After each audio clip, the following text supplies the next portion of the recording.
Are we good? Should be good. Should be good. Give it a test as per usual. Blah blah blah blah blah blah blah. Okay. Okay. Yeah, a quick link for this thing.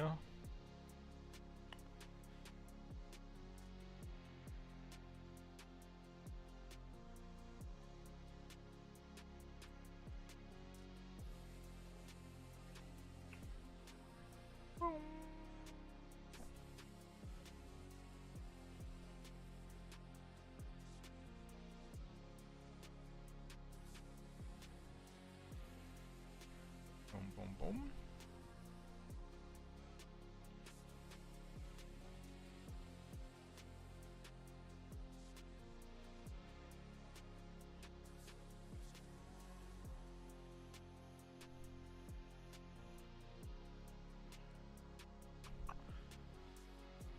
Where were we? Oh yeah, the Discord.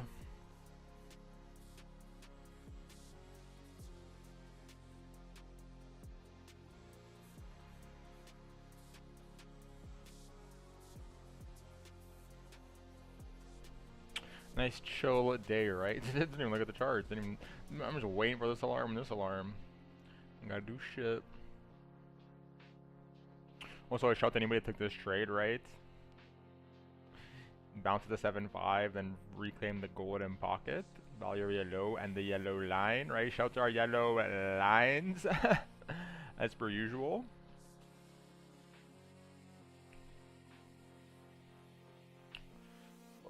Personally, didn't have to do shit, right? We've been sitting in the same trade for days now at this point. Just sitting here waiting. Boom, boom, boom, boom, boom, boom, boom, boom, boom, boom, boom. 3, hello, hello, 3. How are you, my boy?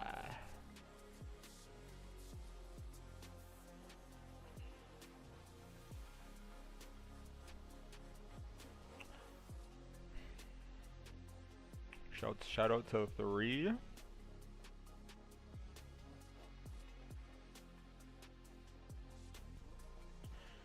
Shout out to 3 and shout out to Trader Sosa, my boy.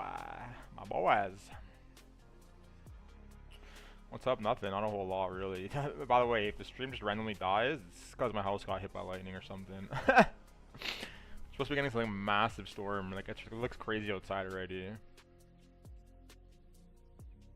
Looks like the apocalypse is upon us. BTC holding strong. Yeah, they're trying, but we'll see. It didn't really do anything today, right? We're like basically back at yesterday's open at this point.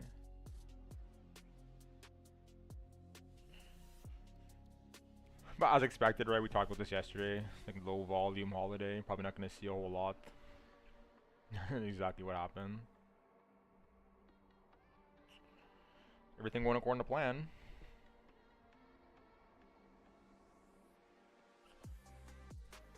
$106.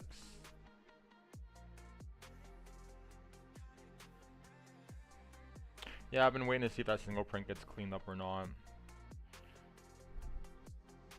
Looks like a lot of high leverage shorts are open from like right here. And a lot of liquidity is like in this zone.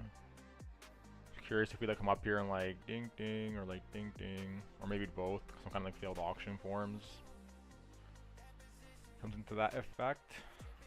Oh, weather. we don't use Fahrenheit. What is that in Celsius?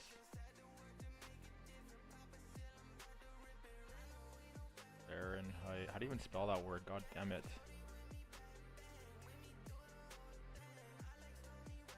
If I was on a TV show and they asked me to spell Fahrenheit, I'd be cooked. 40 degrees? That's fucking hot as hell.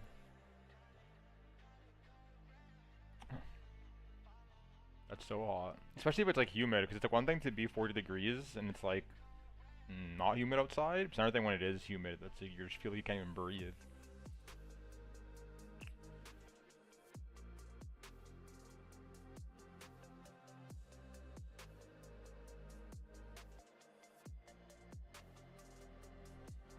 Cause like I'm from Spain, and whenever I go back there, like yeah, it gets really hot outside, but it's not the same as it is when it's like 35 degrees outside here. It's dry though, thankfully not humid. Wild West. I kind of want to move out there.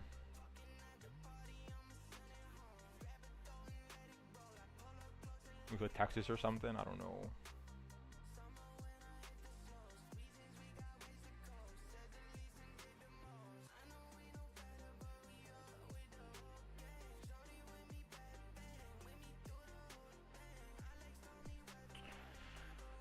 We're actually gonna get a pump. Let's get the rest of this data going.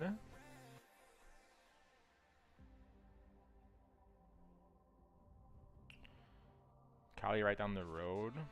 Or Mexico. I don't know. What do you... I don't know. Cali seems pretty fail, to be honest. Don't they have like super high taxes? Plus like some like a massive homeless problem. Plus like people are super... Well, I mean, I don't know. I guess I haven't been there like a little bit, but... Seems like a lot of the people there are super woke. But that's also probably because of the news. I'm sure there's a lot of regular ass, normal, chill people there too. I mean, I've never lived there though, so it's hard to say.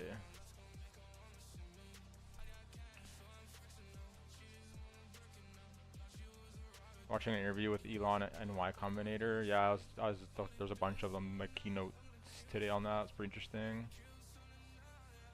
There's no human intelligence. Yeah, exactly. That's what we were talking about the other day, right?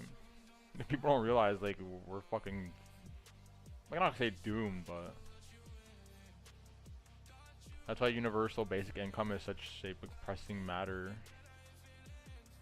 So let's lower this a little bit.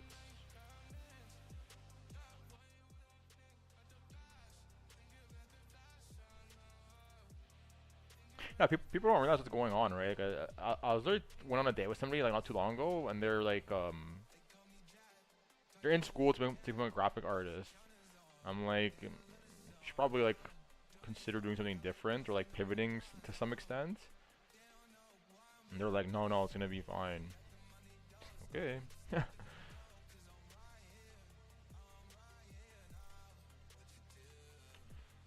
You do you.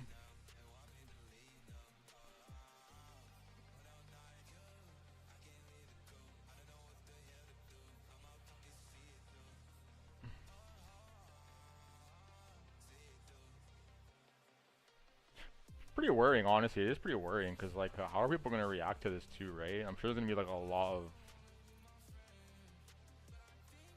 I don't want to say you could revolt or like riots or anything, but like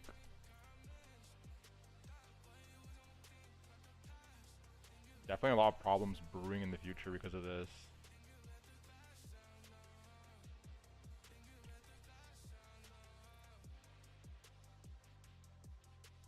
Even me, right? One day it might show up and it's no longer me, or you think it's me, which is just an AI generated Marcos. Streaming 24/7.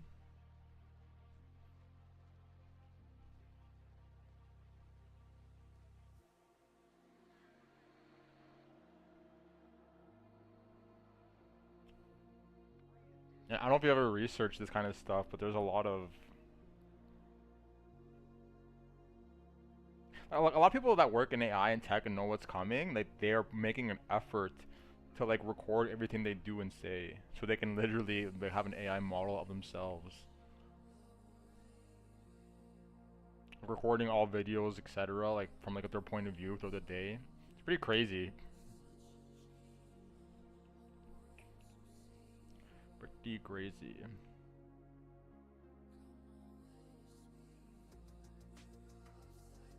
Also pretty exciting, right?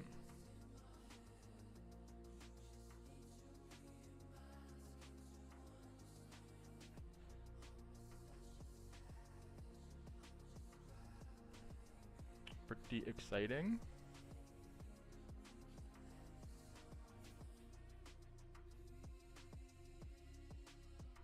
Like imagine you have like a pair of glasses with like chat GPT built into them that's like talking to you as you walk around doing stuff, or like, you know, doing whatever, like telling you like what directions to go, blah blah blah.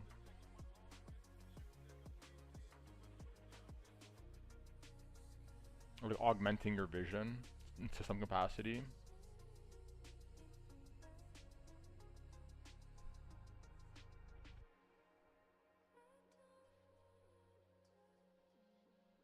You know, a lot of people think that we're gonna end up like the Matrix, right?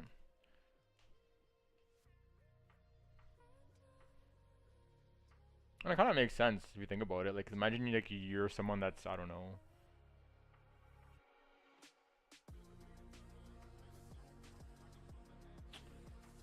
I don't, like, let's just put it bluntly. Like, let's say you're a failure at life to some capacity, right? You like didn't take school seriously, didn't work hard at your job, don't take care of yourself, blah blah blah, right? I mean, a bit harsh, but let's just say how it is.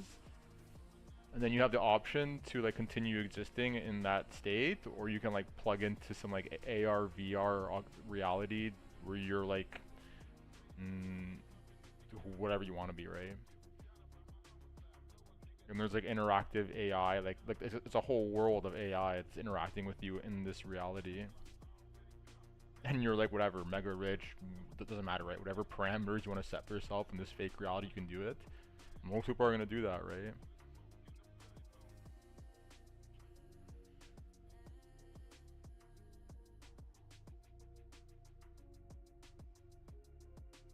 Especially if it gets to the point where there's like haptic technology too, right? That like actually alters your senses. So like whatever you're feeling in this altered reality, you're feeling like in your body. At that point, like, how are you making a distinction of what's real, what's not?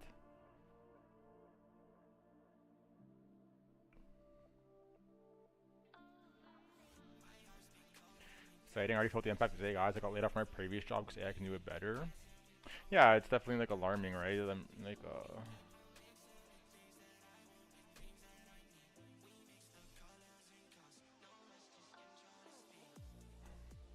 even for me, like I was working in tech, and like I was like coding, right? But even we were already starting to use like ChatGPT and whatnot, like other tools, like AI tools, pretty extensively. Because it speeds up your productivity so much, right? Like, because there's a lot of times you have to write code that's pretty like redundant. Like, it's not complicated, but just like a waste of time writing it.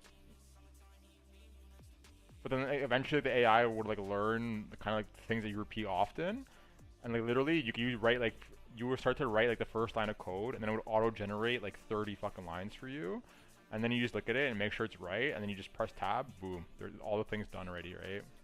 Then you just test it, and move on to the next thing. And I imagine it's only gotten better since then.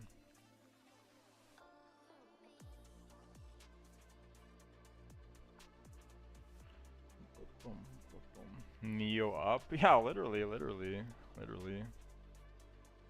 Let's make sure to update our levels.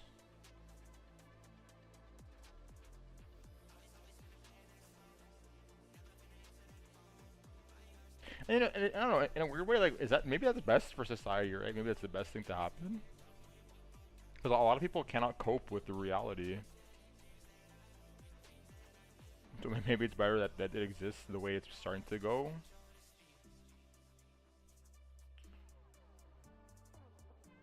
Whoops.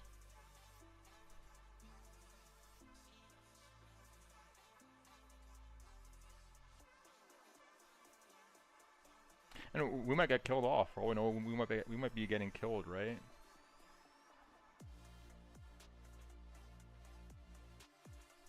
Like, think about it. It's like, let's just suppose there is some kind of like super intelligence that also has the form of like a robotic body. It would like view us the same way that it views like ants, right? Like, we don't go around killing ants like for the lulz. But like if we need to like tear up dirt to build something, so yeah, like ants are getting wrecked, right? I'll hold that L.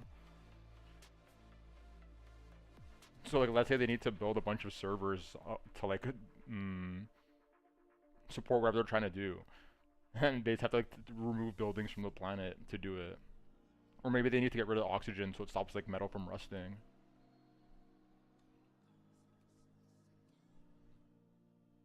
All kinds of crazy theories.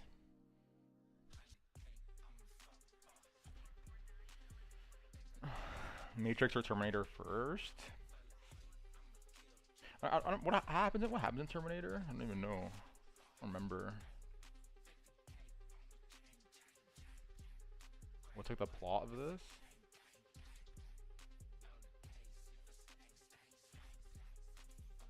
Just look at it over here.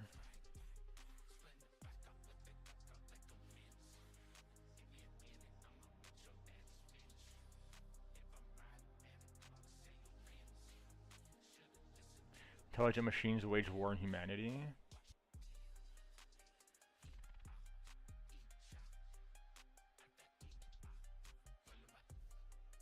Yeah, possibly. It's definitely possible, right?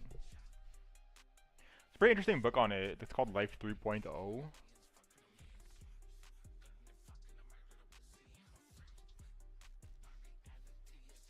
But essentially the author argues that like that should be what happens, right? Like the same way that like, I mean, let's just suppose you believe in evolution, then like we came from some like single-celled organism to like some kind of weird fish, then moved to land, and then like to monkeys, then to where we are now. They think that the next step in the chain of evolution like is AI, right? So like we should go extinct. So today's got 20% at perfect time. Watching 104K per supports. I mean 104K already became support here. Well, I'm not too like. This isn't looking too hot, right? Like multiple poor lows back to back to back. Pretty likely it's gonna get cleaned at some point, especially with the fact that there's even more imbalances below. Whether that's tonight, tomorrow, Monday, who knows?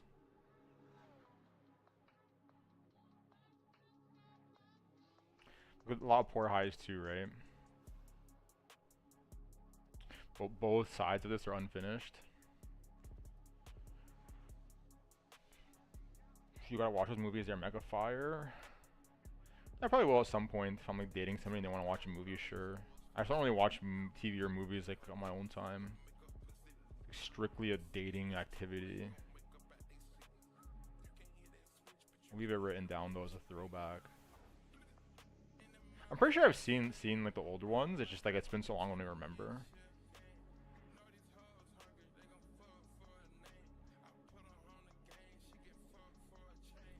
Nas bounced back hard with the open. One count took the entire yesterday.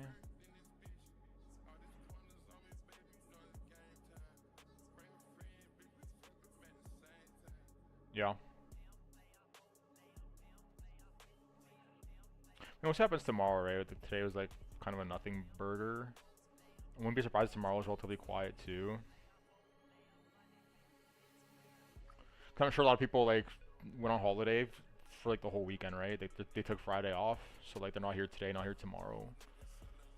And it's options expiry. Wouldn't be surprised if tomorrow's like a somewhat muted day.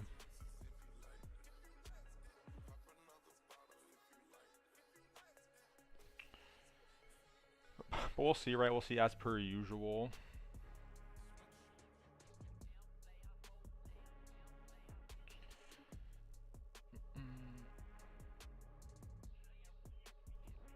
Now we're just sitting here waiting, right? Just sitting in the same trades. It's bored. I'm just sitting here fucking. Like, I swear, trading sometimes is just like nothing to do. Probably would have taken this scalp today if I wasn't already in a long, but no need.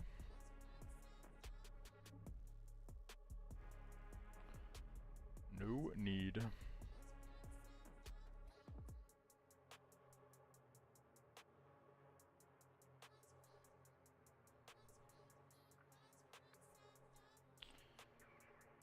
Let's put this back.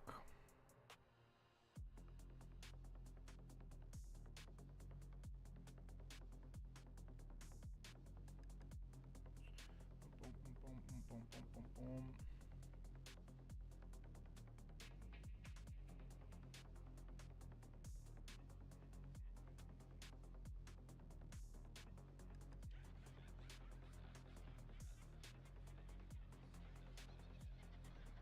What's everything else doing?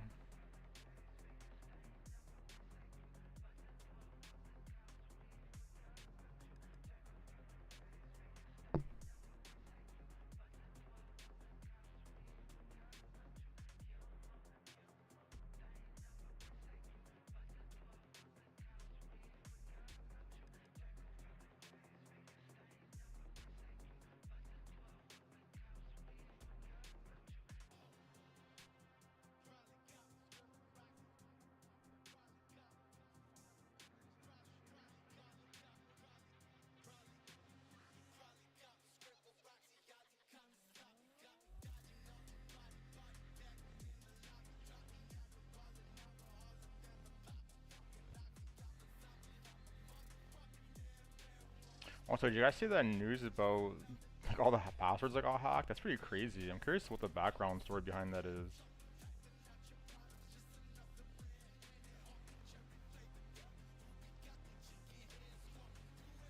Was it like Google, Facebook, Telegram, and who else?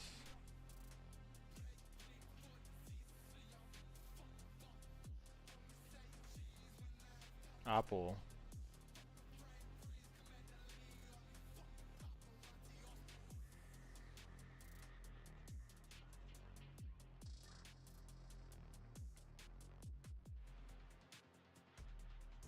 I'm very curious how that happened, right?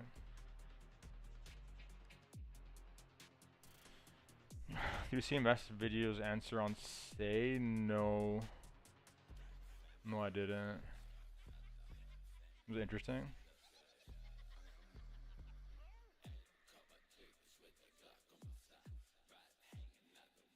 I was never really planning to like buy Say. Actually, do we even have it on our list? We're probably missing that one, right?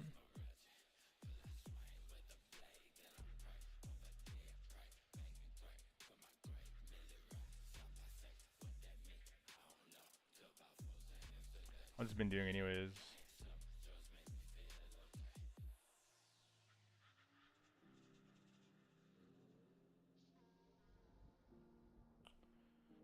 Dun, dun, dun.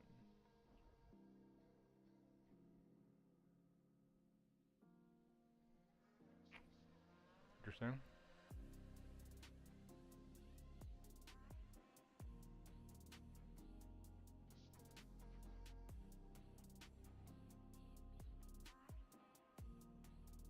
They're pretty similar though, no? Like Sui, Say.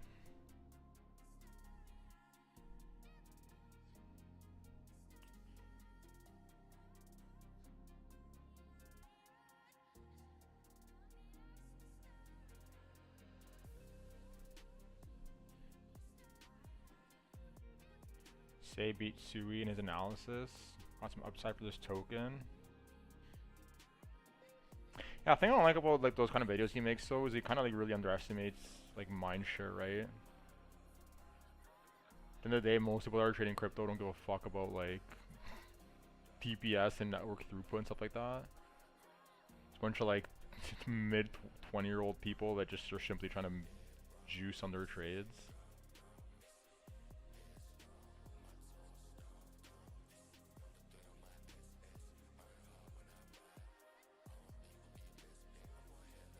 I'll watch it eventually. I'll probably watch it tonight before I go to bed. Catch up on all the stuff I didn't see today.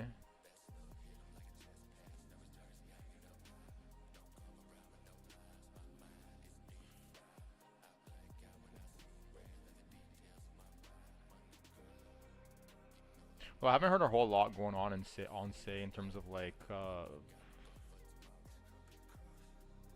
stuff being built on Say. Like on Sui, you hear about like some pretty interesting projects. I'm not sure if that's the case for Say. At least I haven't seen it. Maybe just because I don't look it up, so it doesn't like show up on my feed.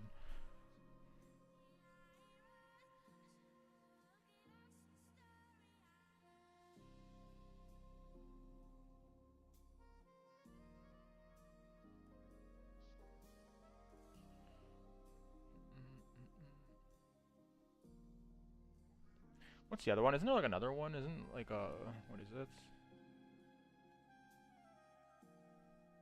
It's like Aptos, right?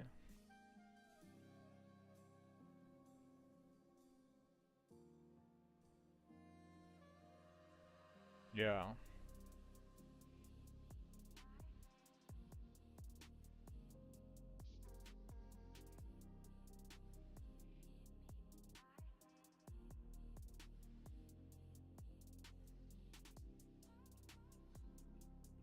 Both are founders from Meta. Sui got caught up. They left behind.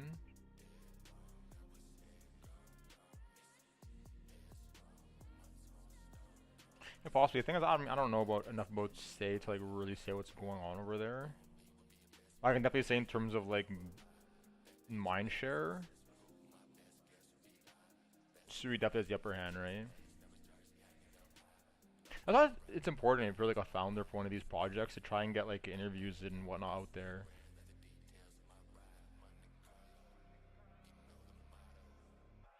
It's like the Sui founders, like they go to all the events. They're always doing like keynote presentations. They're doing like interviews on YouTube channels, talking about stuff, highlighting projects that are being made in their ecosystem. Obviously, you have to kind of like take everything with a grain of salt and do your own research. Don't just take everything they say at face value. But it's something to work with, right? Like one channel I like a lot is what's it called? Paul Barron Network. Also has like a lot of interviews on there. It's like a crypto news channel essentially. I haven't seen any kind of say videos here either.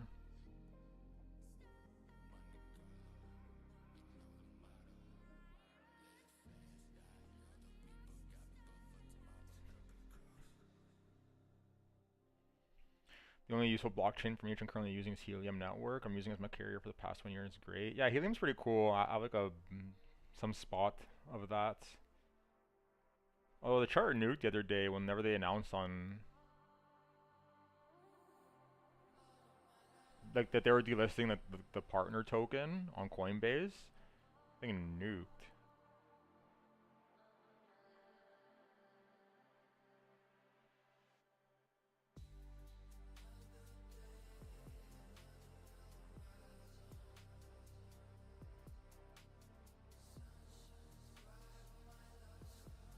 Interesting project though. I was gonna run a node for one of these. Like, I know some people that like run the nodes from their home. Same with Geode. I don't know if you guys know about Geode. This is like a low-key sleeper. I don't own any because it was a pain in the ass to try and buy it. If I had bought this when I knew about it, I would have been juicing right now. Big juice.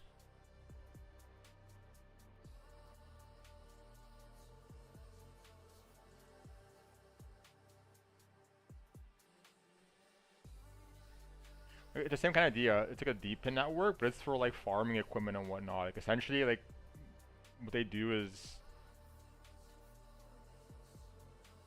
like okay, like there's like a flaw with the current GPS systems, right? Like they can't account for like weather fluctuations in your region, or like kind of like things like small localized solar flares, etc.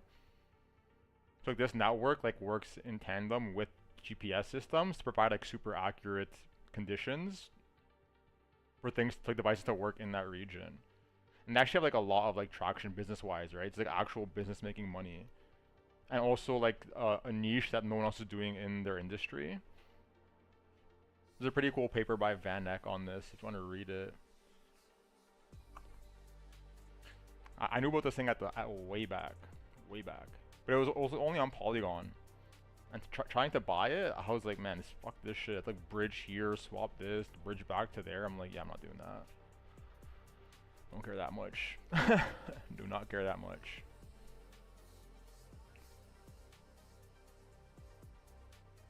What was this on? I don't even remember at this point.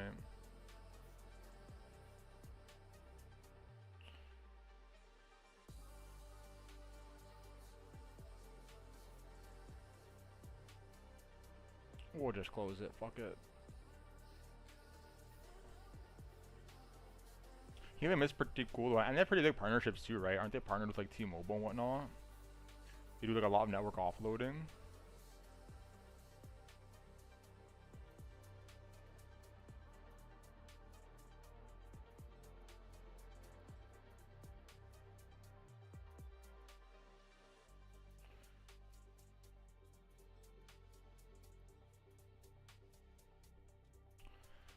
All kinds of goodies.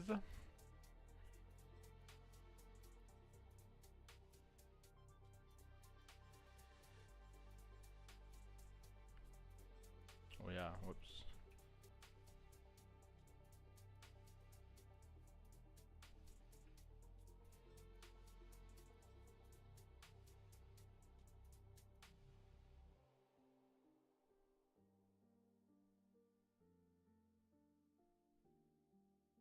The only thing I'm worried about was something like Helium, and really any kind of Like if you do research into telecommunications companies, like they're all pretty fucked, right? Like once like Starlink like provides more and more support from like the atmosphere, like orbit. Because like right now, most companies like think about what they're doing.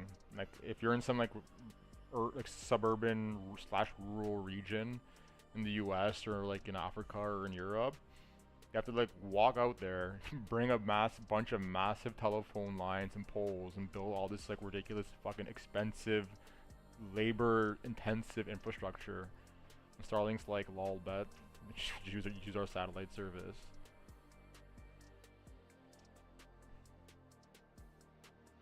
So yeah, that industry is in for a shakeup too, and that's what and telecommunications is like a massive industry.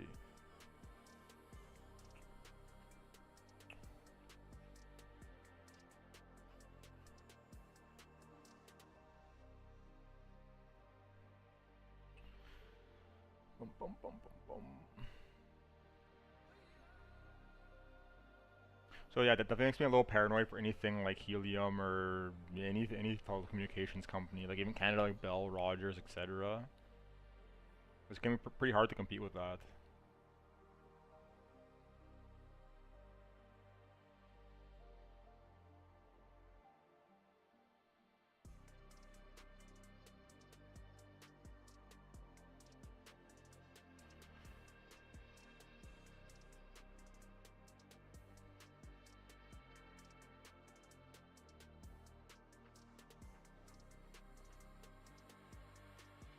It's crazy. It's crazy. If you look into this stuff, it's crazy the kind of stuff that we missed out on, right? If you're not like a well, I guess like now, like I don't know, I have the opportunity. I don't know about everybody else, but like if you're not an accredited investor with like access to like private seed rounds, like, you miss out on everything, right? That's like where most juice is made in the market. Like Starlink, SpaceX, like Circle before it went public, like CoreWeave, all that stuff, right? Also, interestingly enough, right? Let's just kind of look at this. Let's just toss this up on stream, actually. Because today, one of the top hedge funds in the world, what are they called? I think it's like Core2. They released like like their outlook for the future, like it's a massive 100-page PDF.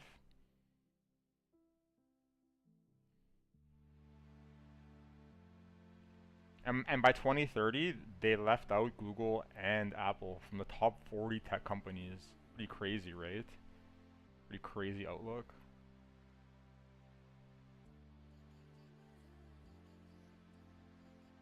Yeah, Koa 2. Just look at this, switch our overlay.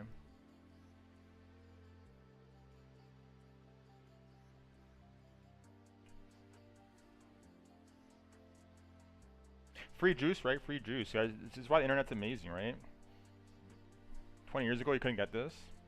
And now I got an entire slide deck of one of the best hedge funds in the world giving you their fucking thoughts on the future. Anyways, you guys can read it through all this if you want, I already did it, but pretty interesting stuff in here, right?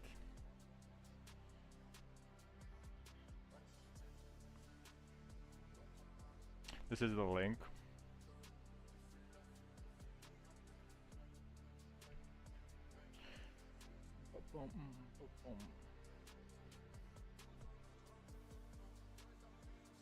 Where's that slide though?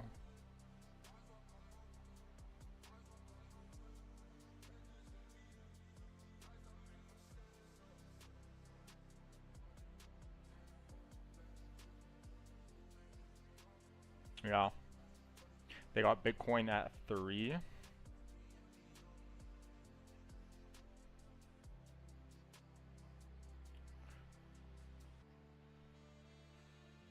Pretty crazy though. No Google or Apple up here. I'm pretty shocked at that, to be honest, because I think they're kind of underestimating what Google's doing, but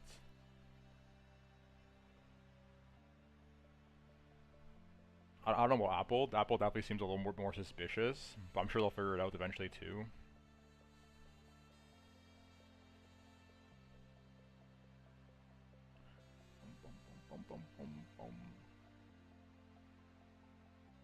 And also, if you look at the valuations they give them compared to some of the valuations right now, some of these are pretty big multiples moving forwards, or at least expected. Why Microsoft is first?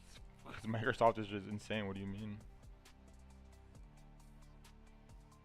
Like, first of all, like, do you know how many companies are like tied? Like,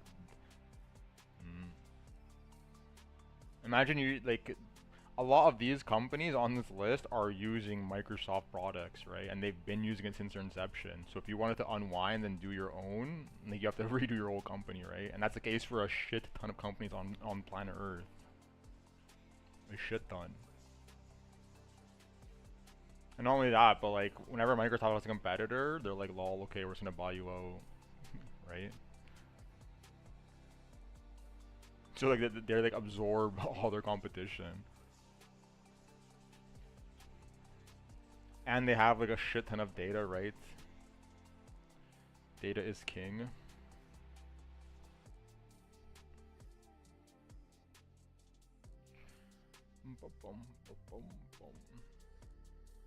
Like, how much of the world's computer systems run on Microsoft? Let's just get a number, an estimate. Current. A link? Yeah, one sec.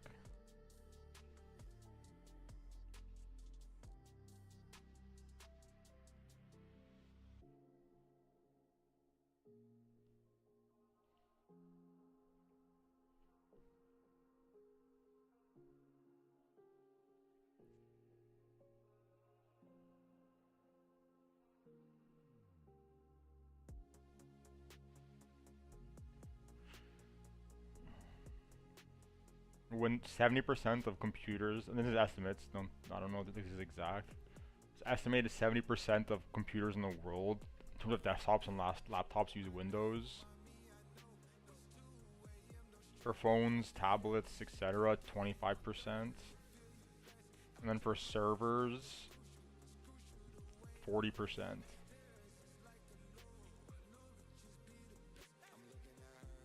Yeah, Microsoft has like a huge footprint in like enterprise software.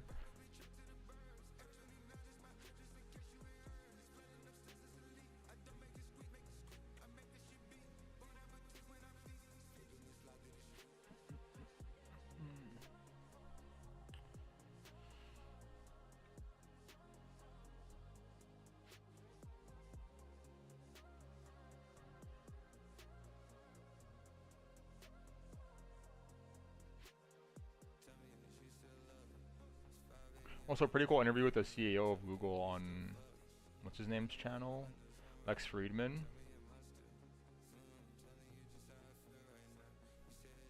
Like the whole glasses thing I was talking about, where you look at AI augmented glasses, like they're in the process of doing that. Like they're already prototyping like physical models of it.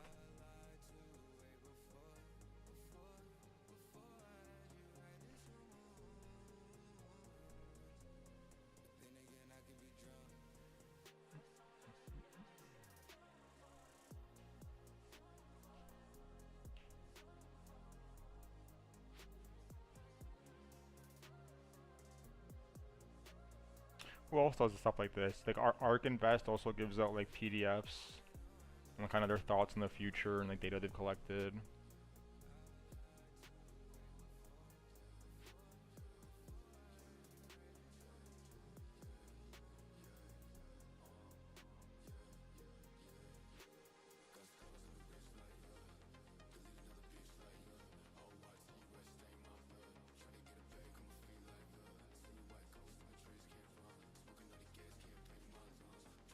Ark Invest is great.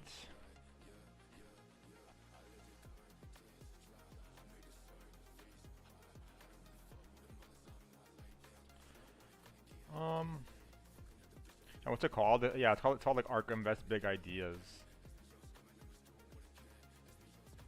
Do you think you have to go here and download it?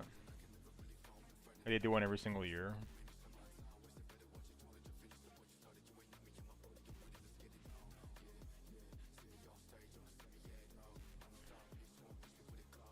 I mean, a lot of people give them shit though, right? Because like they haven't performed that well as like a fund. But I would say some of it's definitely due to like bad timing with COVID. The rest, I'm not sure.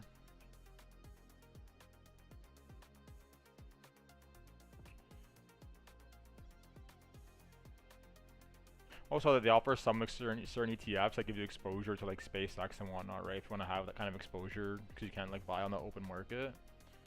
They do have certain products that give you exposure to those things.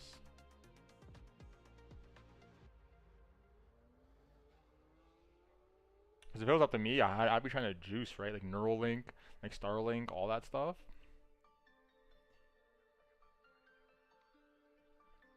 I definitely want to be in on that. Especially Starlink. Starlink's ridiculous, right?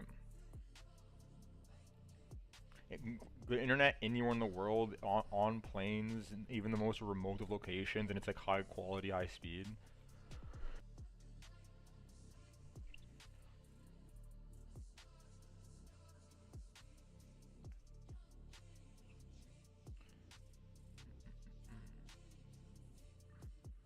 I'm on Starlink internet right now.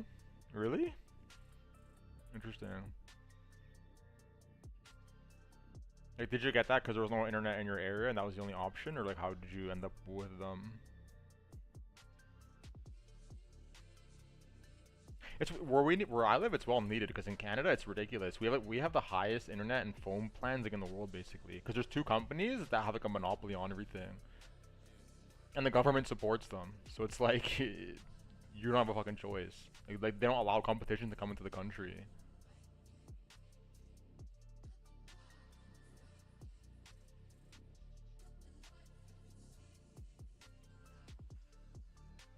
Internet is shitty.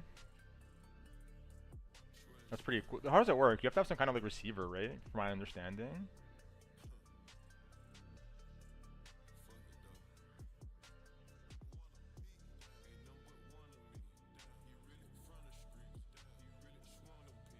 Something to that effect.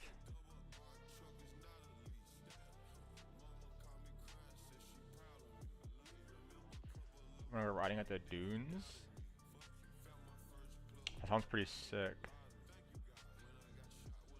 How much do you pay for that, out of curiosity? I'm curious how much compares to like regular, at least the regular internet here.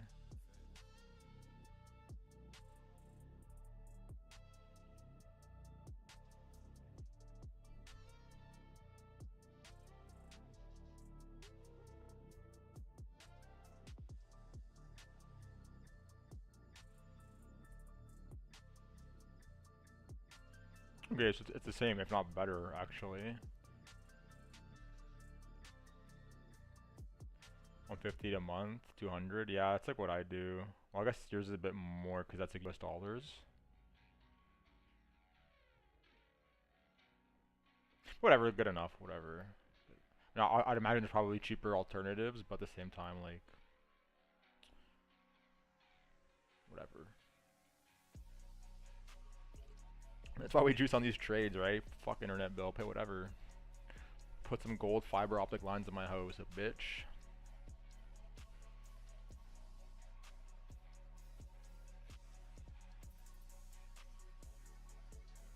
Looks like we're starting to go.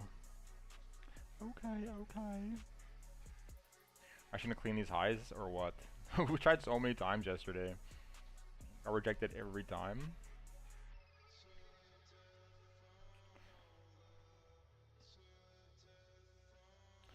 Works anywhere very well. Yeah, I should check the speeds. I mean, yeah, and the thing is you stream, so it must be pretty good speed, right?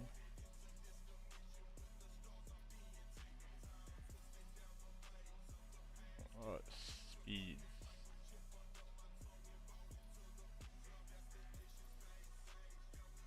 That's pretty good, yeah. I mean, it's not like gigabit, but good enough for the average person.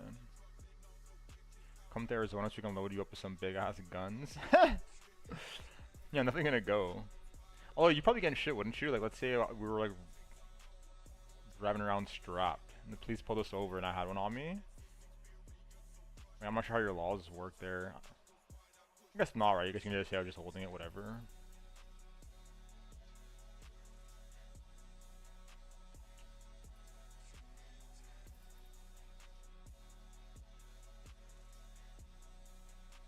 Yeah, we definitely need new laws in Canada for that kind of stuff. It's pretty ridiculous. Especially with like crime trending upwards. It's the Wild West. None of them are in your name. Well, who owns them then? Is it like, can you not get them yourself?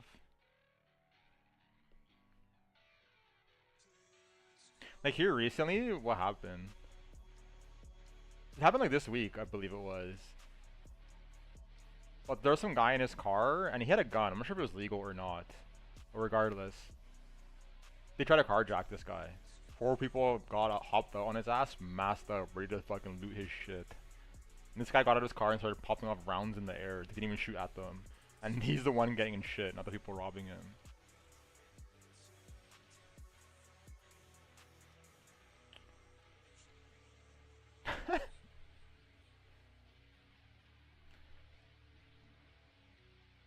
I see. Interesting.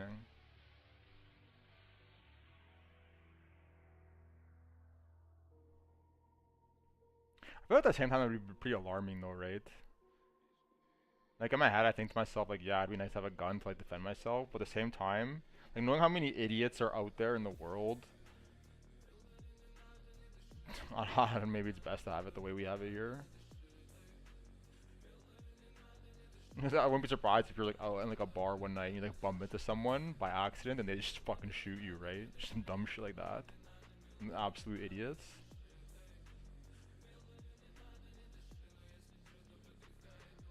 Funniest Draco lyric I know? Pff, I don't know if I remember them off my head. The chopsticks, mopsticks.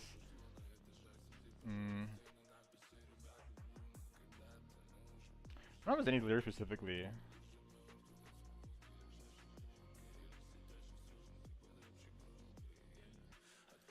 Or I have to like look at a list of his songs. But he has a lot of like funny one-liners, right? And he also the other thing I like about Draco, he has like his own lingo, right? Some fucking said shit nobody else says.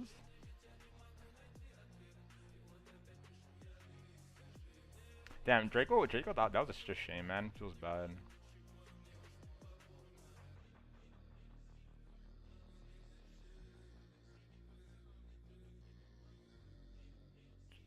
Where's this guy?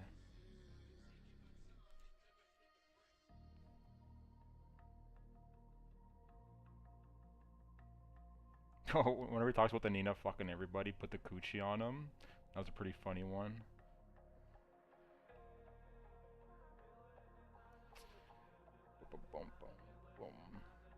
Hard to say, I can't remember any specific lyric, right? But like whenever you listen to it, it's just always something you hear makes you like laugh a bit.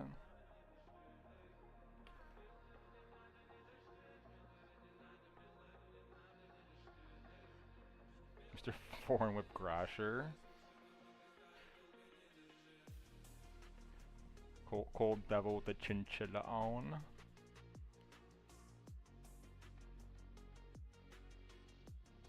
Pretty crazy how he died too, right? Like on video, all that shit. Fuck, that was some sad shit.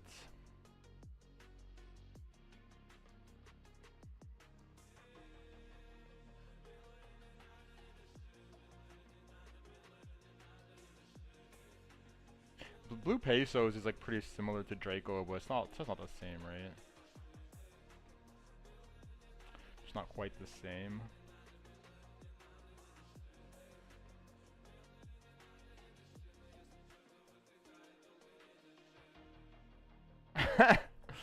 Yeah. What was it? What was that? The one he said about that? It was in that freaking. It was that Remble song he remixed, like Touchable. What did he say? What did he say? Something with the Choppa being held back in school because retarded or something. Like some shit like that. Chop goes stupid.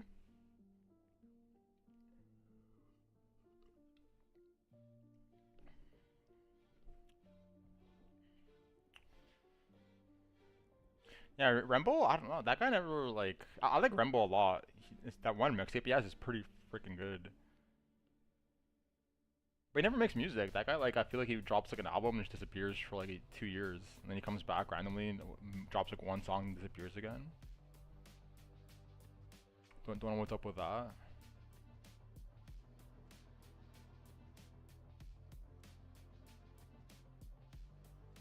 Pretty talented too, actually. That guy's like some pretty like witty bars and whatnot. What's going on with this stuff?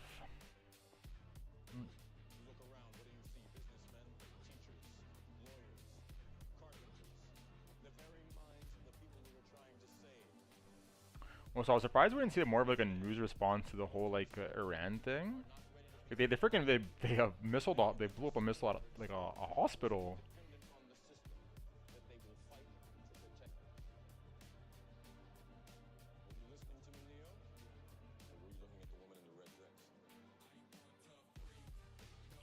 Motherfuckers are crazy.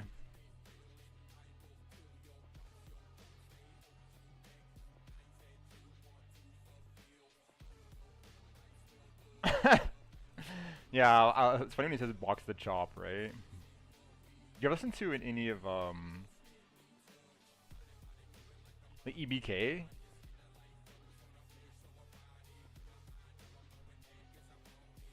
Like all those guys are pretty funny too.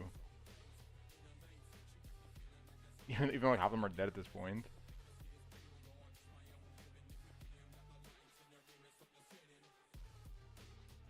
Like Slowby and whatnot, Young Jock.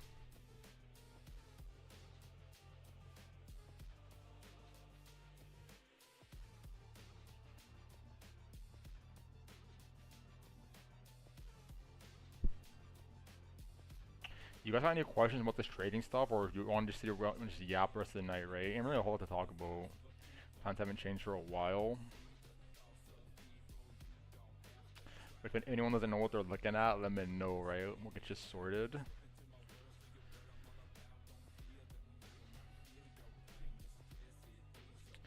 Five-day BTC looks hideous.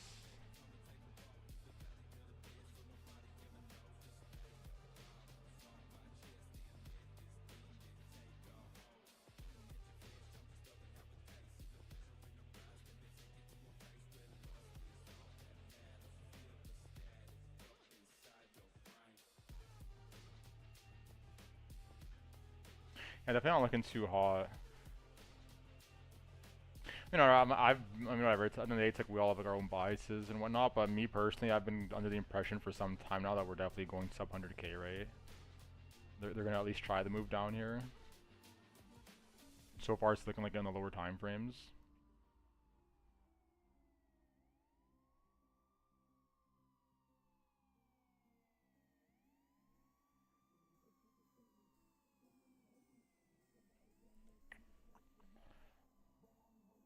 Like if you want to draw these like ranges.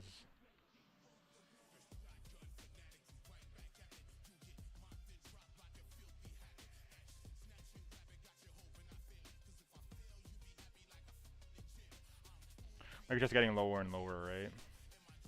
Lower and lower slowly towards like the higher time frame value area low. I mean, we're spending a lot of time down here. And we have all these like poor lows in them right now.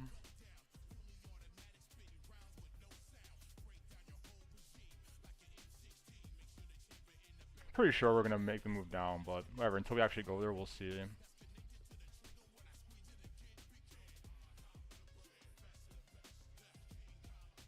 I'm hoping we go down first, that's the thing. Because if, like, let's say we leave this behind like this, with all these imbalances down here, and we start to actually go back to all-time high, then I'm pretty sure we're coming back down, right? Like, I don't think we're going to be going to like 120, 130k. Probably going to come to like 113, 116, and just come right back fucking down and clean all this garbage. So, like, the sequencing of this is going to be pretty important. In the ideal world, we come lower first and clean this stuff, and then just start the rip. However low we go. 80 Soul will be funny. It's fucking a bear market. I don't know if it's gonna go that low, right? Because I think people are trying to like front run the ETF. Wouldn't be surprised if like the ETF approval comes and you get the sell off. How low would we go though?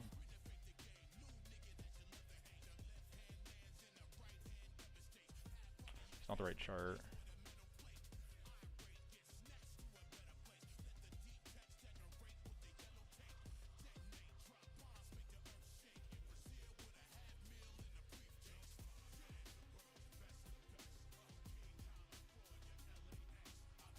I don't know if we go to AD. Maybe.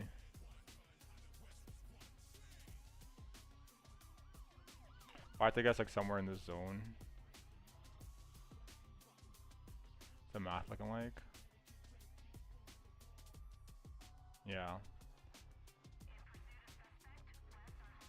Depends though. If we have like if Bitcoin goes to like low 90s, like high 80s, yeah, that's definitely in play, right?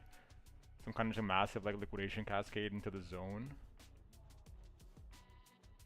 Definitely possible. It really depends what Bitcoin does. Downside targets. I mean everything's in play, right? All these levels are in play. The first one I'm watching though is definitely like this kind of region, like the 98, 97. I doubt we're gonna just like lose 100k and just tap it. Maybe, but I suspect we'll go a little deeper than that, like a bit of like a liquidation cascade.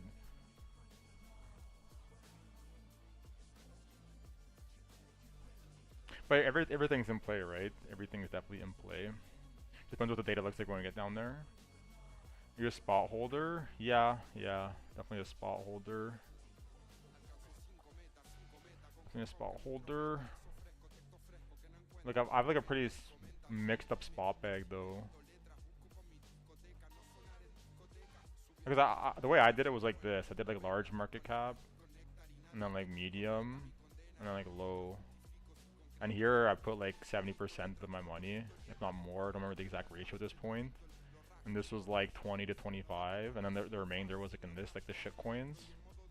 So that way if these things like fucking ruin to zero, I just don't give a fuck, whatever. And not only that, but like if one of them ends up running, it pays for the rest.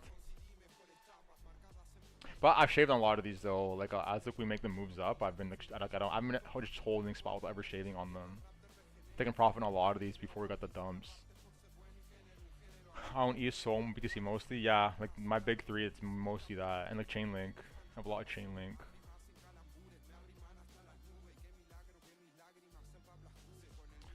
What else? Like Render, I have a decent amount of Render. I think those are the 5 biggest ones. Am I missing anything?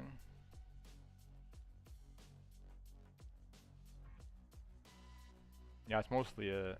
And I have Ondo, a pretty sizable bag of Ondo. After that, it starts to like taper down. The next biggest ones would be like Tau. What else?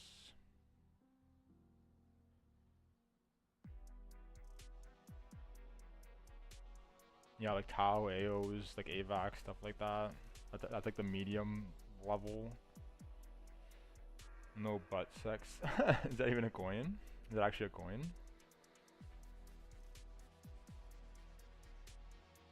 Won't be surprised.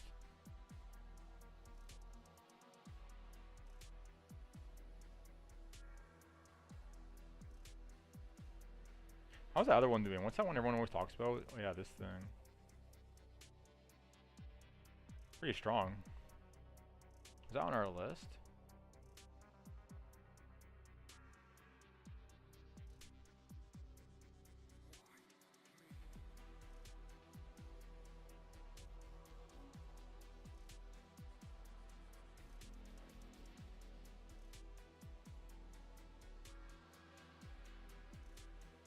But no, I don't have too many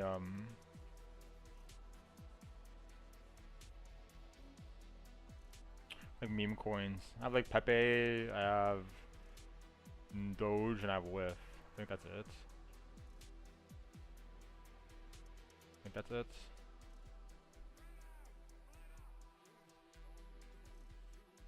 They're definitely trying to buy some though. Like at least like swing trade some of them.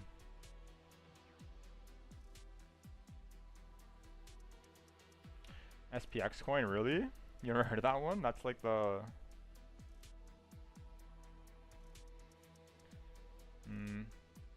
Like it's supposed to be like a meme of like the S&P 500, and people think that this thing is gonna go to fucking like the whole running memes that this thing's gonna get the higher market cap than the actual S&P index at some point. It's like the main one that Murad guy was shilling.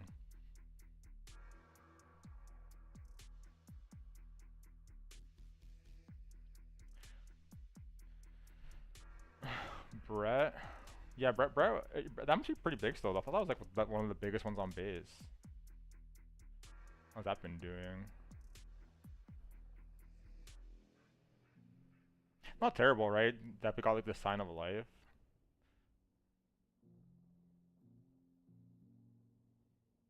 And also if we kind of base it on like the typical... Like what's a typical chart for these like low cap shitcoins normally look like, right? There's the initial release slash end of previous bear market, like coming down into the bear market. So it either starts here or it's coming down from the previous cycle.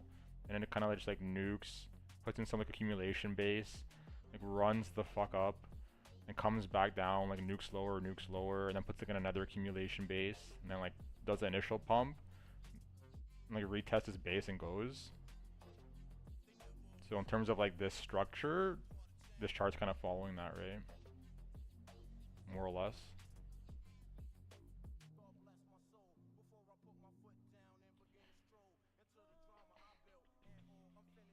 I'm trying to get into some AI coins, didn't find any good ones.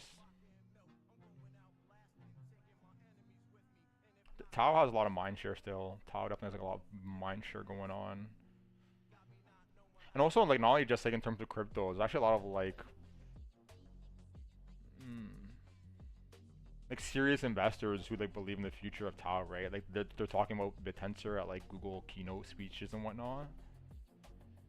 So definitely it's a lot going on here.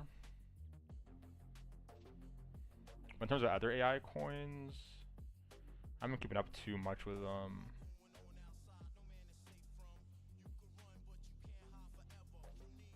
I'm sure you can like ride these AI agents, right? These things that kind of like pump pretty ridiculously whenever the market's pumping. I wouldn't marry these bags though, right? It's like get your gains and get out. Because they run super fucking hard when they do.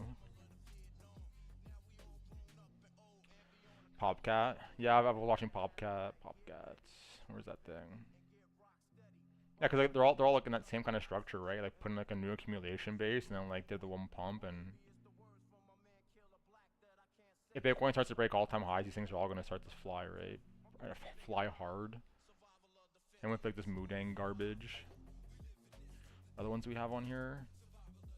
Even like Chill Guy. And no, that's the other one, Peanut. Where's that stupid Peanut? The fucking squirrel.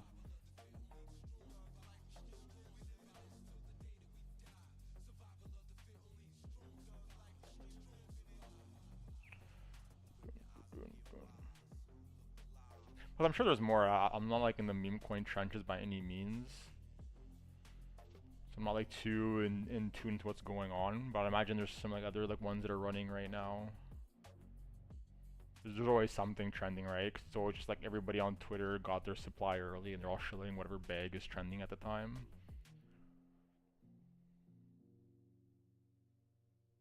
Thing is, I unfollowed all those people and like muted their tweets, so I don't like see any of that garbage. Just I don't really care.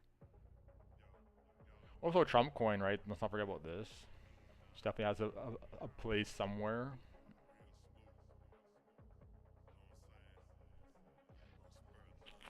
Soul Memes was on fire last year.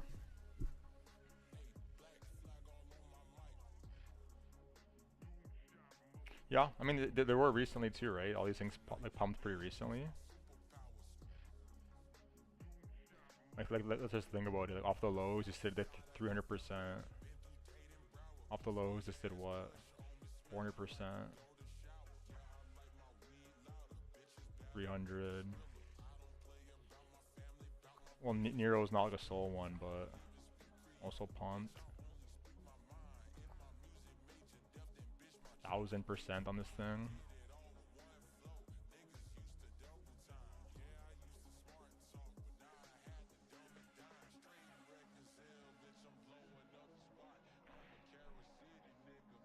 It's gonna be quick to get your gains, right? Get your gains, get out on these things, and then just ride them back up next time the market pumps.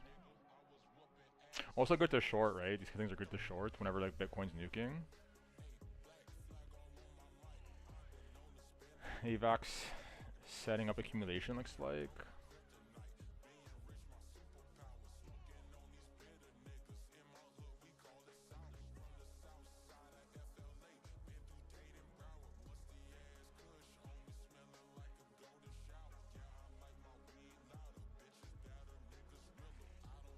Possibly. I probably want to see a bit more volume. I mean, this is not like aggregated volume though, so.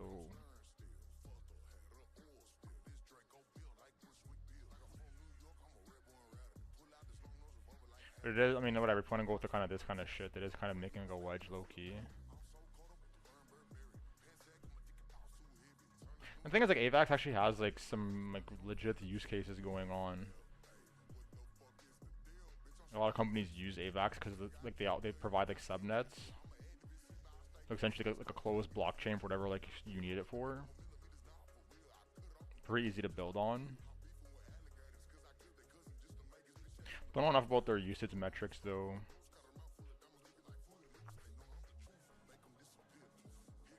So I wonder how some of these meme coins are doing. What was the main AVAX one? Cockinu? How's that thing coming along these days?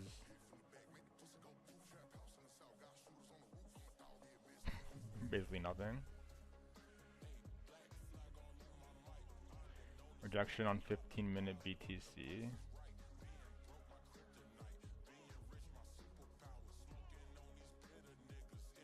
Yeah.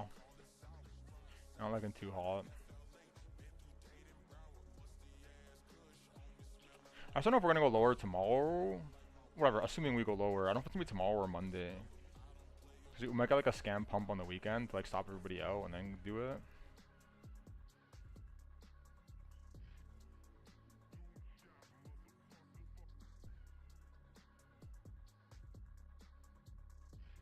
I don't know. For me, I'm just at this point I'm just chilling, right? Until this alarm goes off or this alarm goes off, I don't give a fuck what happens here. Just chilling.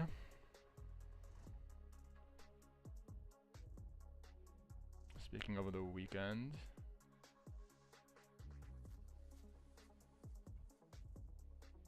What's going on next week on the economic calendar?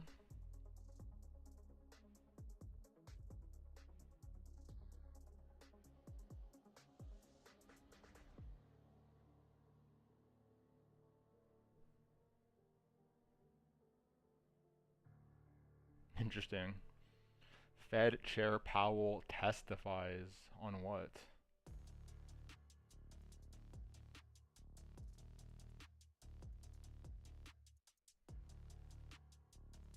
I'm sure they're going to be grilling him in this testimony because the current government's not particularly happy with their decisions right now.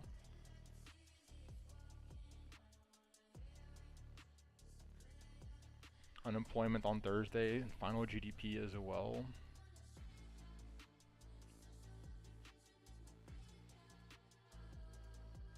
And the core PCE, interesting. It's pretty interesting stuff next week.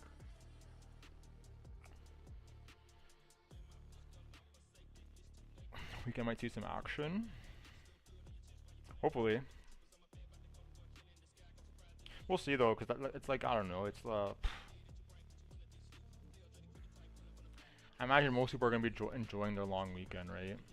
Most people took the day off tomorrow in the US, I'd imagine, or there's most people in finance that have like the liberty of doing that. Take Thursday off and then you get a full-on 4-day weekend.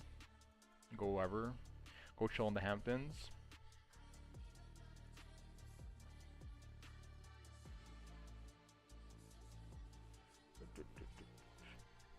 Volatility is coming though, right? One way or another, like we're coiling up here. So some move is brewing.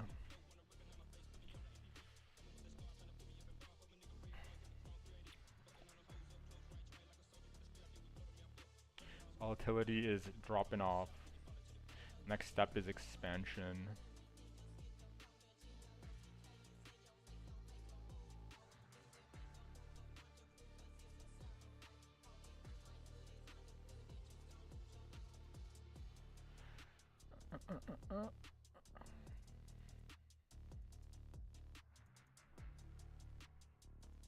We gotta plan some spot buys. That's what we really need to do, right?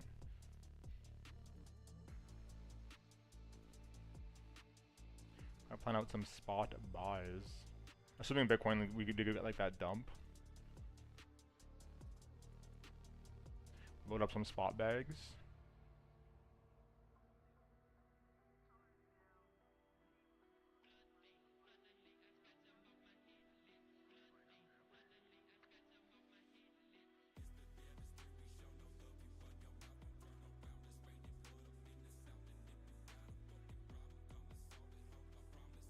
Gold drop crazy.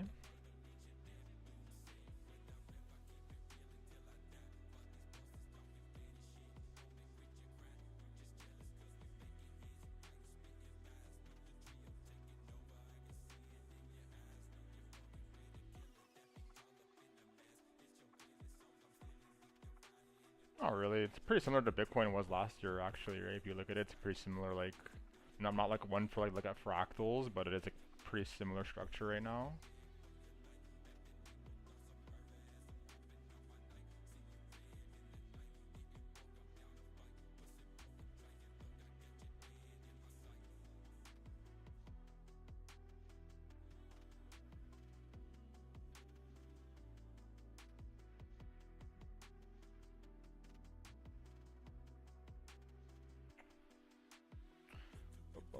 Boom.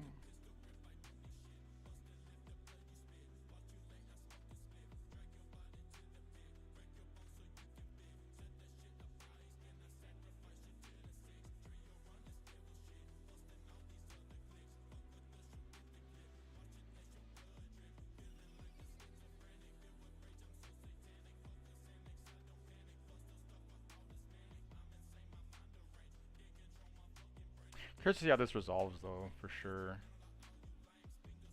Is it gonna go sideways longer or what? Like all this is looking real sus, right? Looking real sus. Looking like it needs a bit of a clean in below. So I imagine there's like some imbalances. Not really actually. One poor low.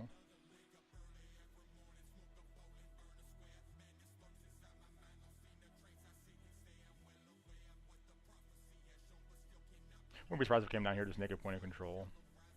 And clean all this garbage and start to like go up again. Maybe it takes the highs at that point, maybe not.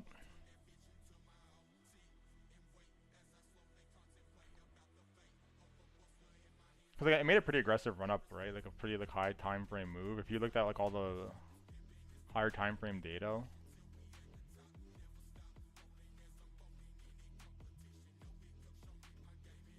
This is in the full charts.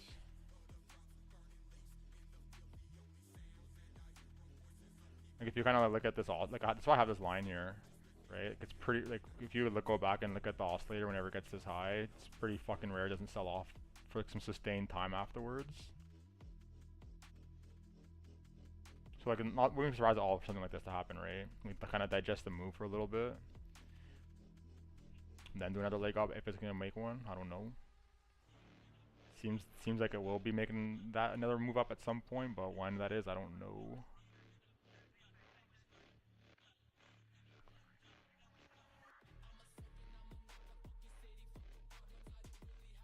Because people were definitely selling into this rally like hardcore. Like you weren't here at the time, but like I was already warning motherfuckers, right? Like the top is coming soon, at least temporarily. Like this should have been like a warning flag to everybody, right? Massive spike in volume, just 3 days of hardcore dumping. You know people are dumping their bags on you, and then again here, right? Another spike in volume again on red days. So like that's how you know, right? Motherfuckers are giving the bag to you. Hold that shit. I'll see you down here to reload the clip.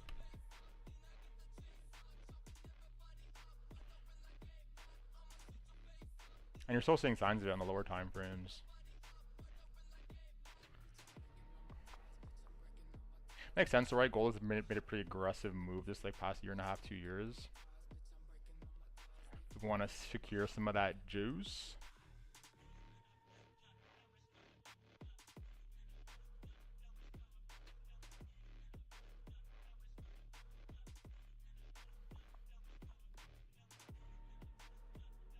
Maybe we have to look at like the what's it called, the commitment of traders report for this kind of stuff. See how people are positioned. Because I imagine if it's still super like long on the long side, it's probably gonna come lower. Like I'd say almost certainly we're gonna come like tag this level again.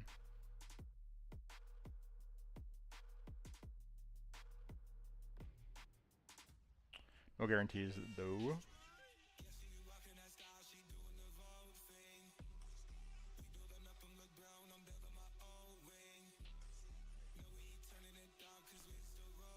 Oscillators not looking too hot either, right? Like you'd think that would be like some kind of like hidden bull div printing soon. Which like there will be a little bit. But it's gonna like again validate if it starts to roll over.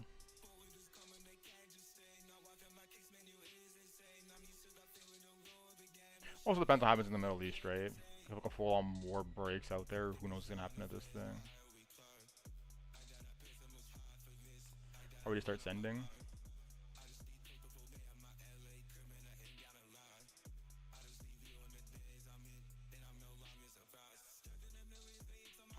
You start sending in this bitch. You guys own gold? You guys gold bugs?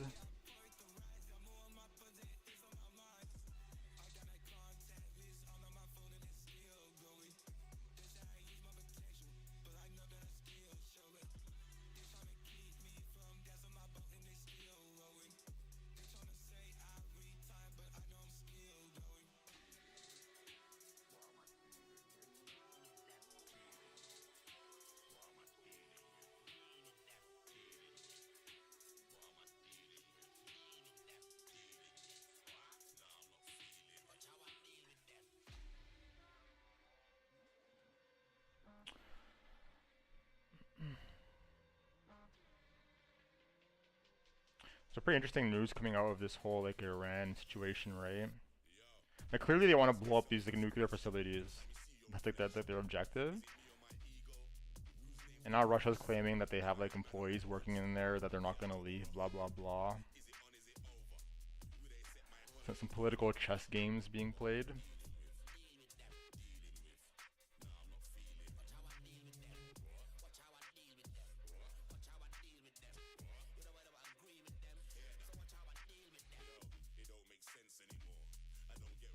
Tough to say. Strongest performer of the day so far. Interesting.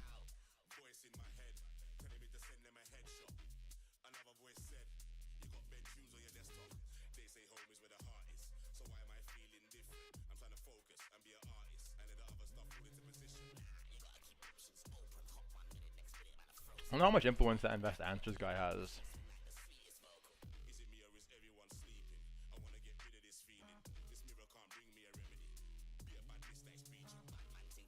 Do enough people with enough money watch his videos and believe what he says to actually move charts? Possible.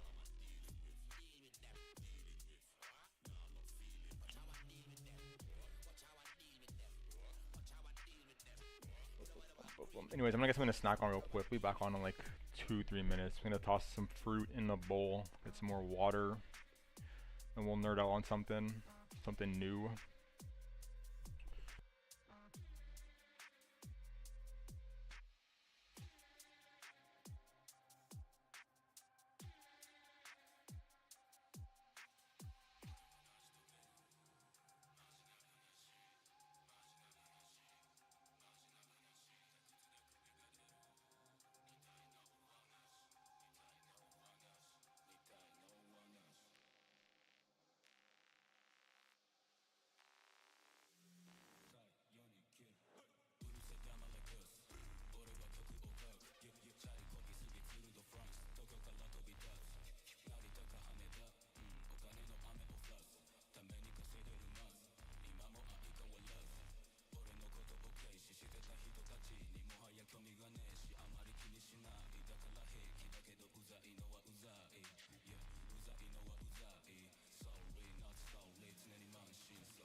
God damn, we back. We back. Any questions? Any questions? Are we about to roll over finally, or what? Or what? God damn. Is there any news going on? All of a sudden we started moving. Maybe. I mean, it doesn't always have to be news, right? Like, if someone...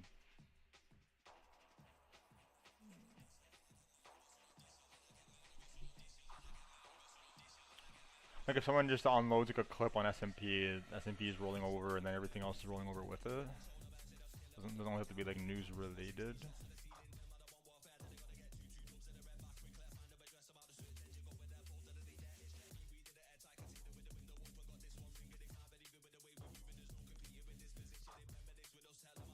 I won't say anything personally, but I think who cares, right? It doesn't really matter. News or not. The levels are the same. News just kind of like accelerates the moves.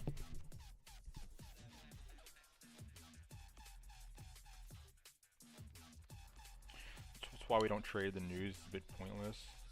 You're just gonna get goth if anything, right? Like these funds have like sentiment analysis on the news, right? So if the sentiment analysis of the news anticipates everyone's gonna be bearish, then they're gonna position like against that.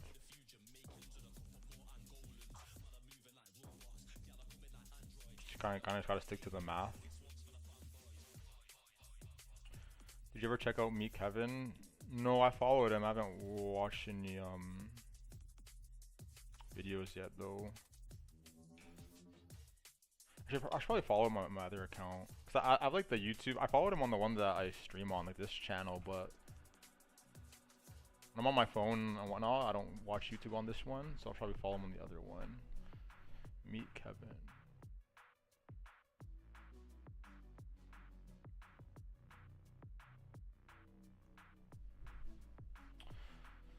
Yeah, we'll watch him tonight. We'll put it on the queue right now.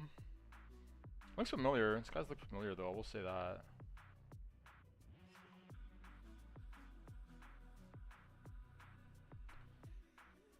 2 to 7 kids.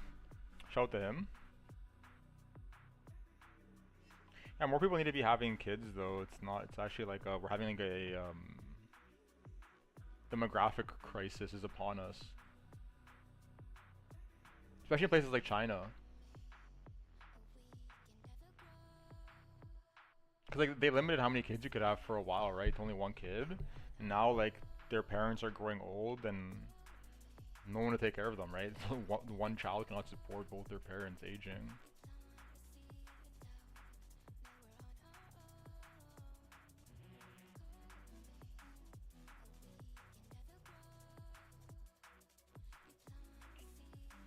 Every single China looks super cool. Yeah, I agree. It does look cool. One of my friends is dating someone from China, and they're planning to move there. She's trying to get a residency, and they're gonna move there whenever she finally gets it.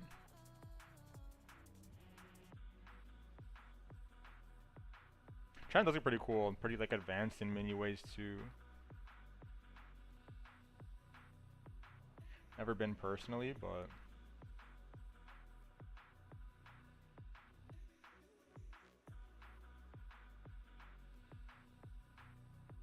a lot of people here, I don't know,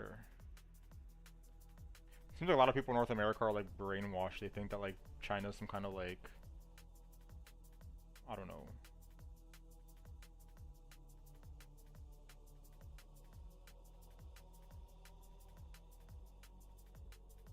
Like, what's the right word for it?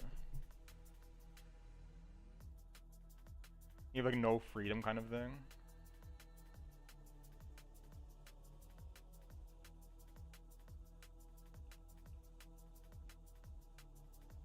But everyone I know from there says otherwise, so I hit it up. You know if it's easy for US residents to get residency there? I'm not sure.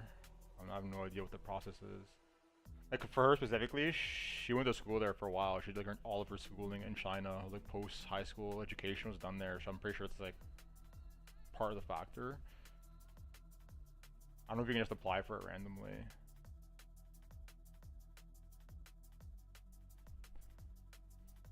Just let's look it up out of curiosity.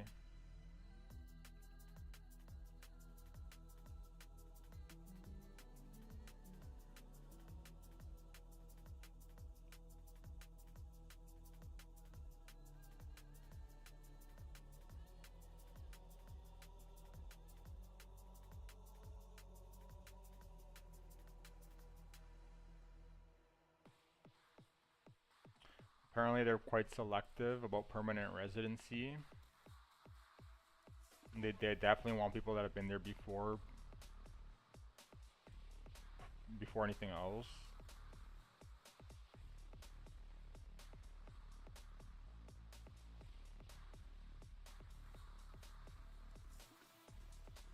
The main thing they look for is high skilled foreign experts, foreigners who have worked in China for several years, investors who have at least $500,000 United States dollars invested in China, or you're married to someone Chinese.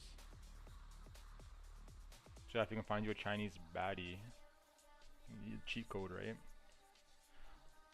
You have any upcoming trips?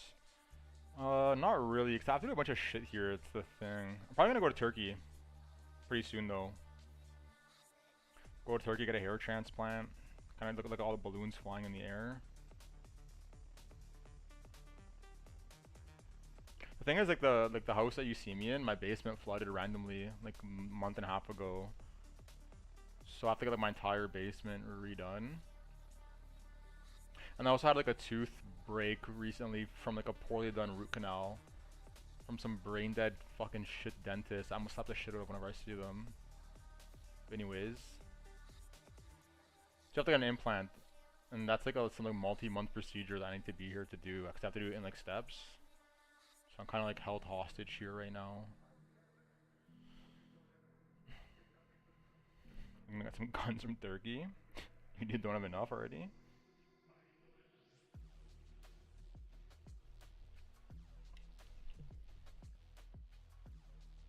No, actually, I think it's a joke. It's on fucking site. I see a dentist, I'm throwing fucking hands. Like, I got a root canal with this dentist. Okay. First of all, shouldn't have needed to get root canal, because they should have spotted the cavity beforehand. So let's just fucking start with that.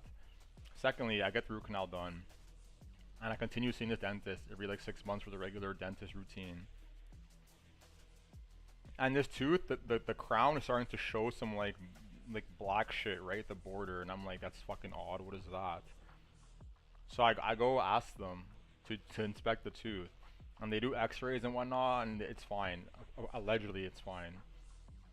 And then literally like a month later, the tooth breaks, literally flat at the base. Like imagine this is the tooth coming out the socket. It broke right here, flat. Entire tooth snapped off. And I was eating some like a piece of like chicken thigh, like some soft food. It wasn't like I was fucking biting on a bone or something. So I immediately pull up to the dentist with the fucking energy. Like, what the fuck is this? Right? Like what the fuck is going on here?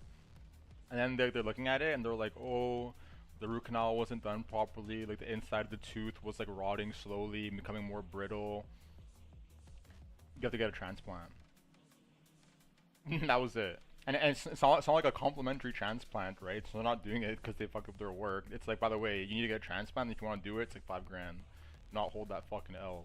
That's what they said. So yeah, when I see them in person, on site, on fucking site, that female dentist is getting bitch slapped. Fucking like Draco style. Literally across the fucking room.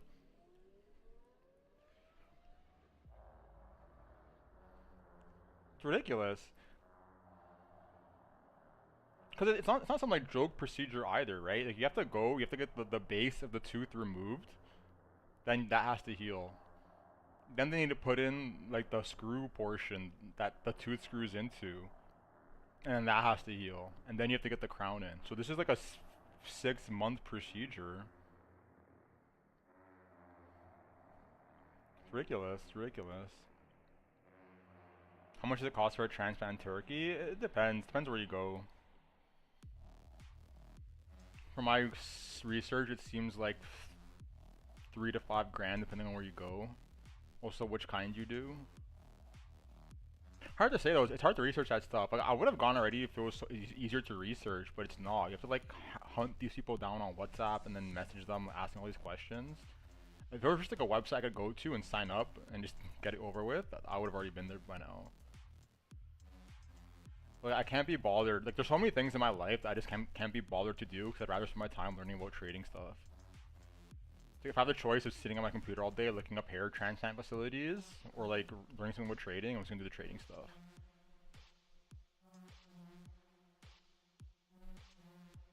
I'm gonna go there eventually. I'm gonna go there eventually, and go to Spain at the same time. It's just a matter of organizing it. Is everyone from Ireland using a special swear word? No, I'm not from Ireland. Where are you from? Yeah, I do swear a bit much sometimes. Definitely correct on that one. Should be more mindful of my language.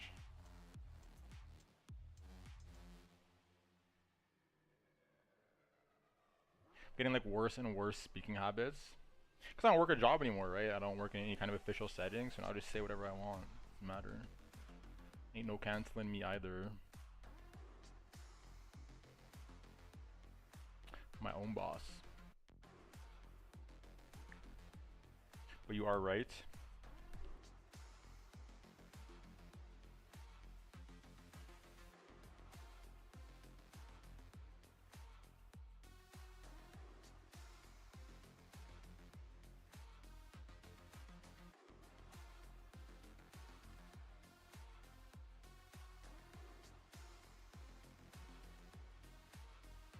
That dentist though, I tried suing them. I even tried suing them.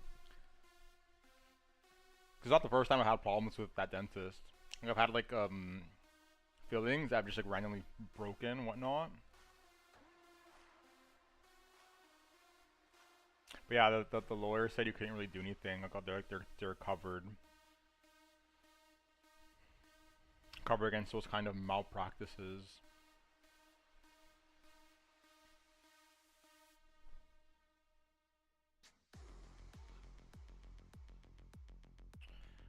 What's going on over here?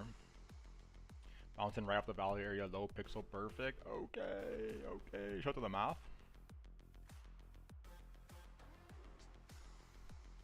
Kind of like Russell Brand. Who's that? Who's Russell Brand?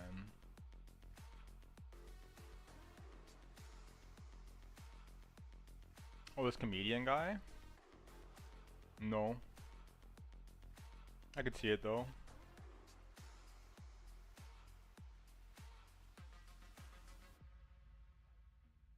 Do I watch Discord chat too when I'm live? Are people saying stuff in the Discord? No. I'm not sure exactly what you're referring to, but...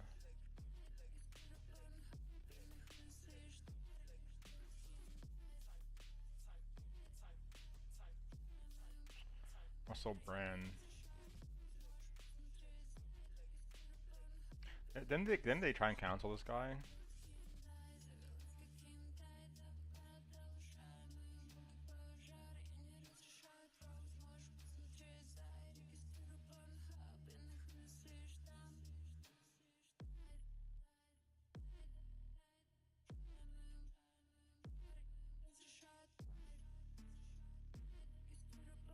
What hit filthy ass arm day here soon when sun sets? You lift today? Yeah, I did. I did like chest and triceps and cardio. I've been trying to go early. Especially on days like today when the market's closed. Because if I go later, it starts to get like so busy in there. And then if people talk to you about whatever, you end up wasting like even more time. Like, I don't mind whatever, it's not... It's okay to like have conversations, I'm not like a serial killer or anything. But sometimes it goes like overboard, right? I end up wasting like an hour and a half at the gym just fucking yapping about whatever.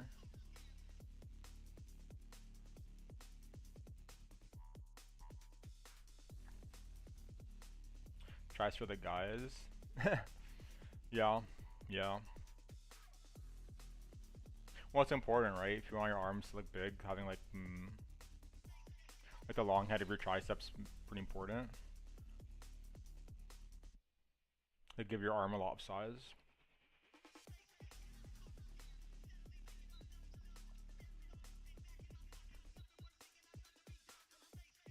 And back in biceps tomorrow.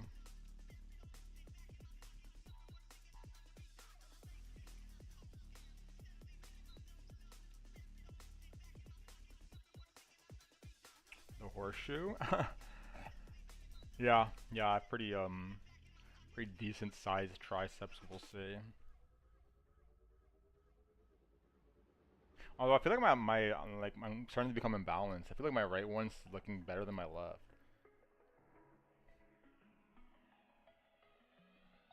So I need to start doing like a bit more volume on my left side. Maybe it's delusional. Body dysmorphia, I don't know.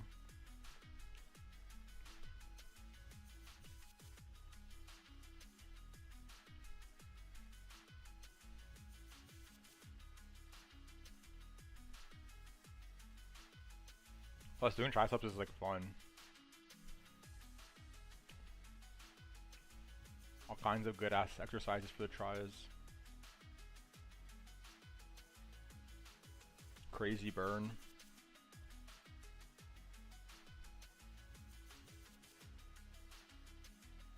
Definitely suggest everybody does their triceps. And seasoning any babes? Yeah. I mean, not really. Yes and no. Yes and no.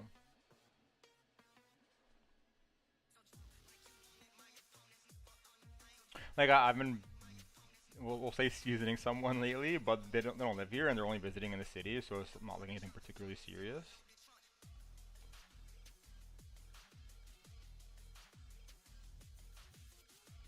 Other than that, not too much lately.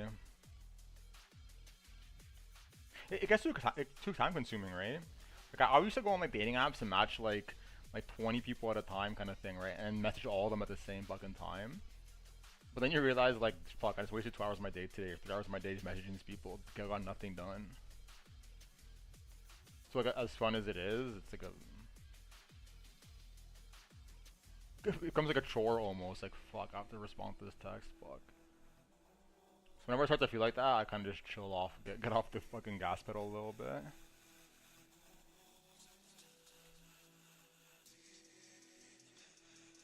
Trying to keep myself locked in. Yeah, exactly.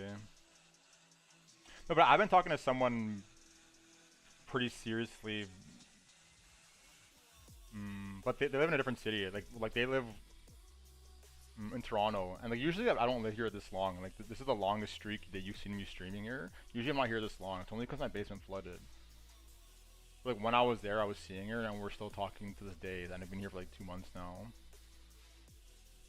So definitely a bit more of a serious thing right there.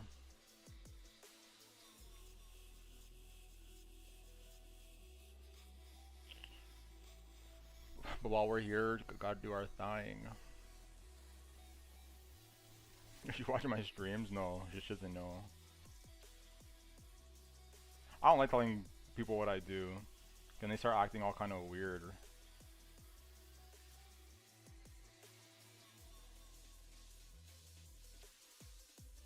And expose yourself. Well, like if she knew that I went on a date, I wouldn't care, right? We're not like official, so what's she gonna fucking say? Nothing.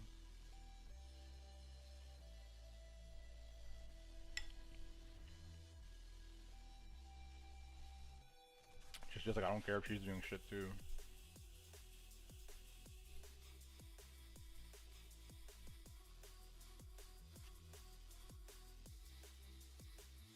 Yeah, like I don't talk to people about what I do usually. Just to like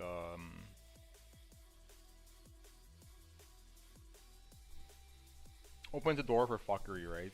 People that they start acting a little weird. I'm not a fan of that.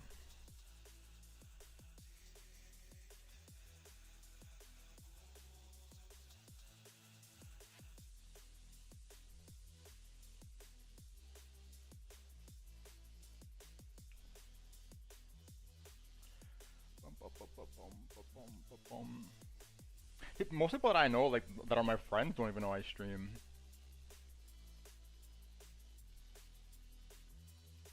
So it's like on a need to know basis. If they ask me what I've been doing, then I'll tell them. But if not, like I don't go like announcing like, hey guys, I'm streaming on YouTube or whatever. Because at the end of the day, no one's gonna really care either, right? It's like if you're not into trading and whatnot, like it's irrelevant to you, whether you're friends or not.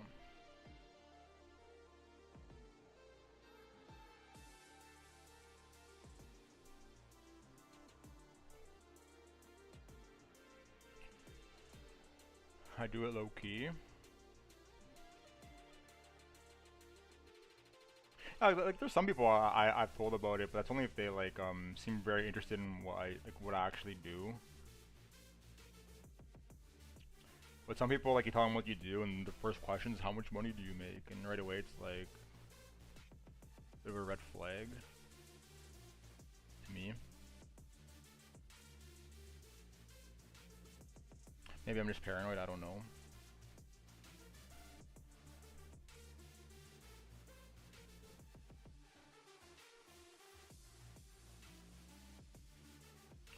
Boom, boom, boom.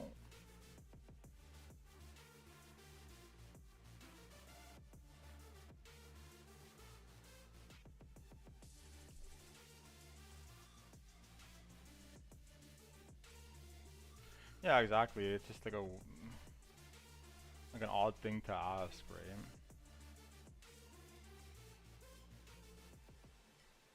Yeah, I swear to God, one time I met some girl.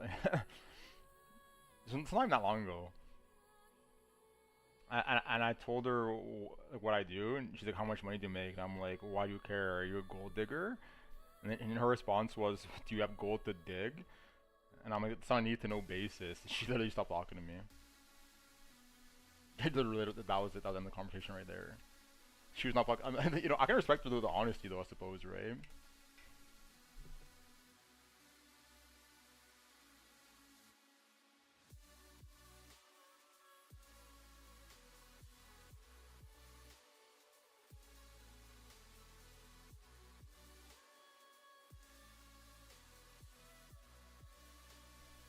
That's cold.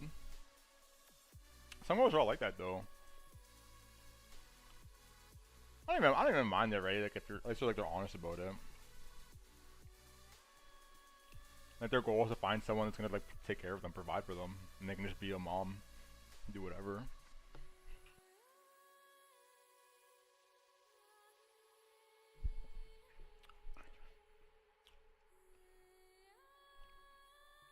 Plus, like she was bad too. She was baddie, so she'll have to get that sorted out sooner or later, right? Someone will fall for that.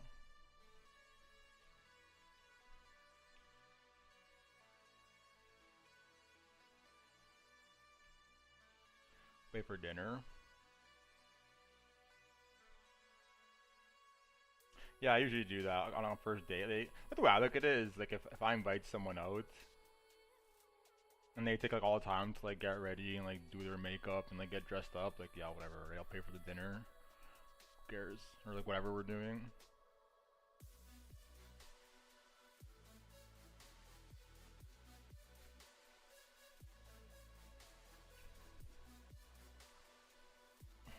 Demon mode. And I'll never forget one time I went on a date with this girl. It was fucking so ridiculous. Okay, so she lived. I was in this city where I'm reaching right now, and she lived 45 minutes away, like in the outskirts. So I had to go drive to pick up this girl, right? 45 minutes there, and 45 minutes to come back to the town to go on the date. And then we ended up doing whatever.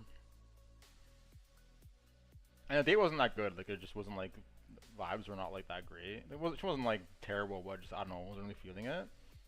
And then we got the food. And I'm like, okay, I just drove this girl for an hour and a half to come to this date. And I got the drinks earlier. So the dinner, we'll split it. So I told the waiter to split the bill. This girl's face, I swear to God, and like fucking instant mood change. Like extremely salty. And it didn't change. It wasn't like a momentary lapse of like anger. It was like the whole night was ruined for her. And then I had to drive her back another 45 minutes home, and then 45 minutes back for me to come home. And the whole car ride, silence, didn't say shit. I didn't even care. I didn't care. Was you fucking mad? I'm not. Like you're crying over like a $20 like pizza we split? Are you fucking serious? Just slapped the shit out of you.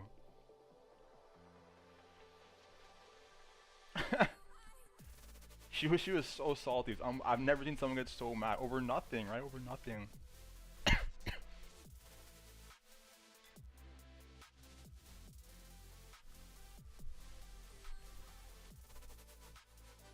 Like, it's like I disrespected her bloodline or something, right? It's crazy.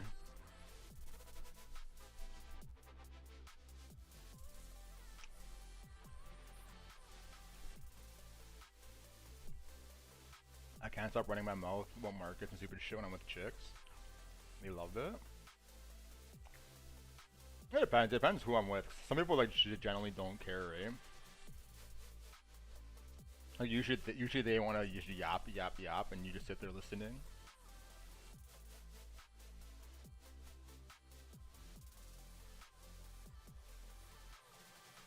Yeah, some girls are definitely interested in it. Cause a lot of them don't care about like their finances, right? So the prospect of having someone that knows that can like guide them on that is pretty intriguing to some. Don't know why that is either, right? Like why is it that like females don't care on average? Seems odd. Like, I don't know how that came to be, but they say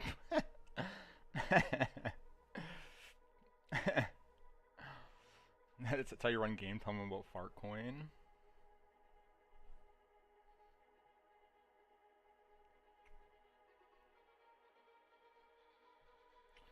All of them show some kind of interest, especially when we talk about Bitcoin.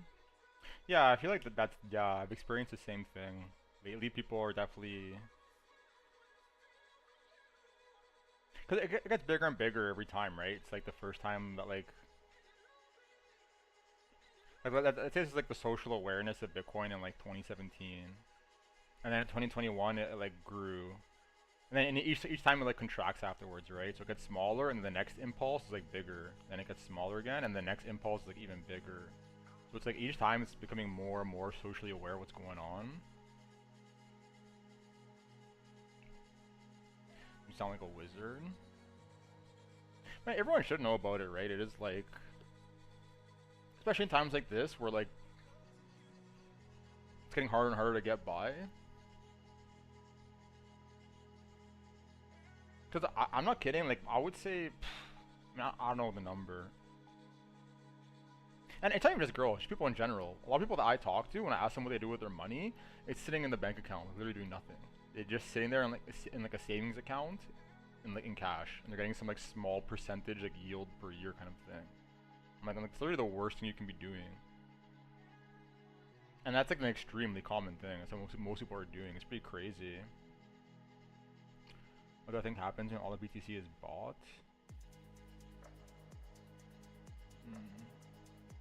What do you mean? People are gonna have to sell it for something, right?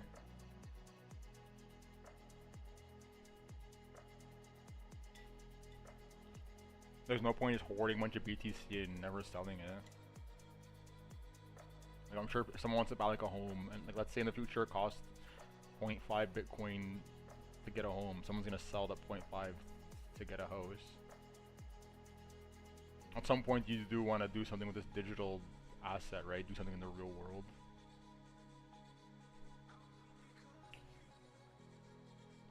So like there'll always be people buying and selling it.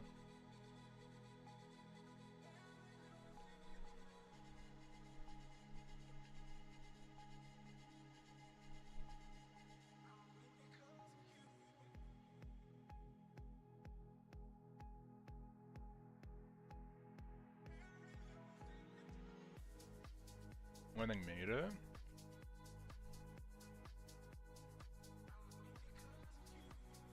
What does Snowden think?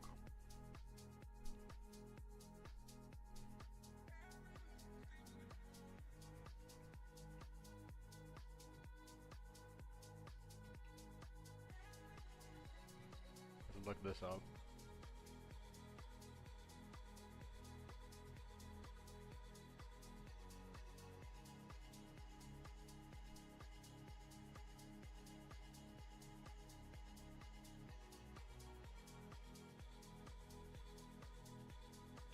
Yeah, I know who he is, but like, I don't know, like, when you say, like, Snowden thought was interesting, like, I don't know what his thought is that you're referring to.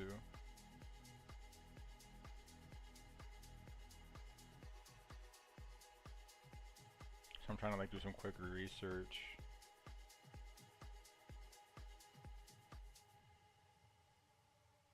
It doesn't seem like there's anything specific, so I'm not sure what you're...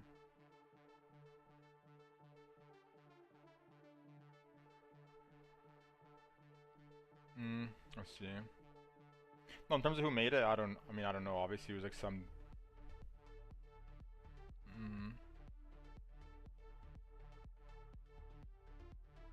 Like, it's more than just like the Satoshi guy, right? It's like a bunch of people. Obviously, like, Satoshi's like anonymous.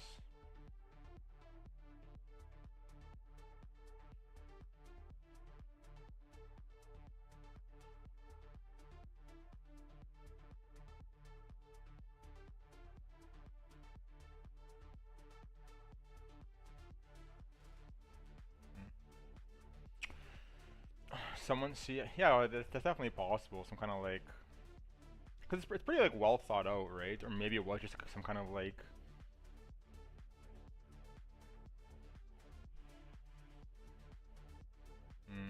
like simple yet genius idea, right? Those do happen.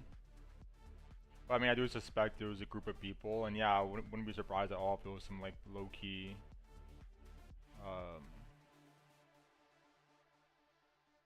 government entity.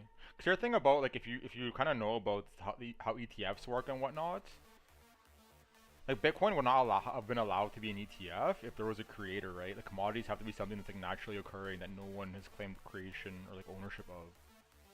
So like also a little funny / coincidental that the creator of this is some anonymous being that no one knows exists. That allowed it to become this like financial entity. First transaction was in Cali. Definitely possible, definitely possible. Well, I don't know if it really means a whole lot. If this code was like closed source, then maybe there'd be a lot more reason to like speculate, but everything's like open source, so it's not like there's anything hiding in there.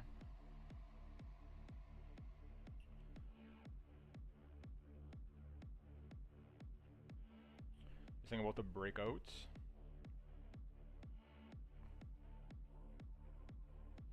Shout out to whoever invented it though, right? Got us juicing.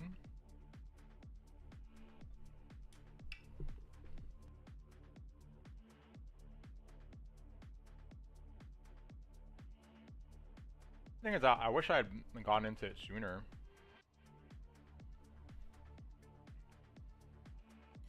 Cause like I knew about Bitcoin pretty early on. At the time, I was like in school and I didn't have much money anyways. I never bothered to like, and I didn't care about like finances in general, so I didn't bother to like give it like a serious look. But definitely a regret, right? As with most people share a similar story.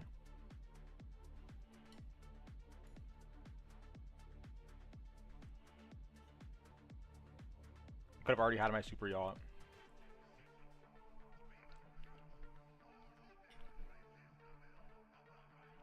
Now we gotta wait a little bit.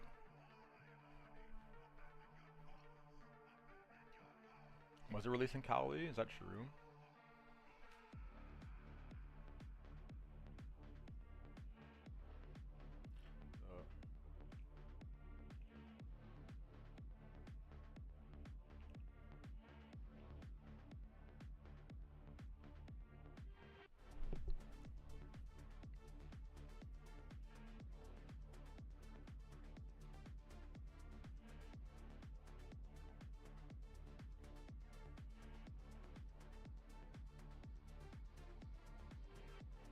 I don't know if that stuff is true.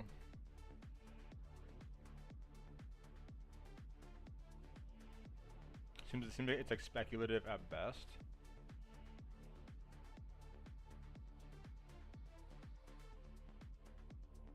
But I know that what's the face? Like some of the, because there's like a group of people that are kind of like linked to it, right? Like it's like Hal Finney guy and like Adam Back and whatnot. I know some of them are from California, so there's that.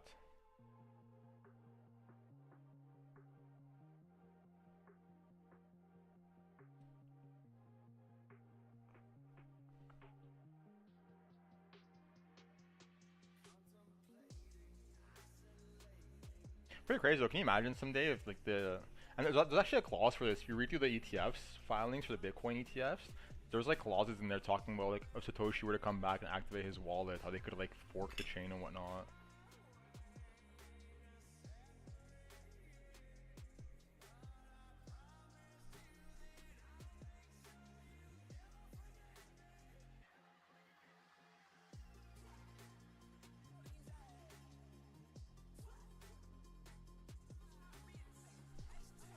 Interesting. Money's an illusion. Well, I mean, I don't know if I'd say if it's an illusion, but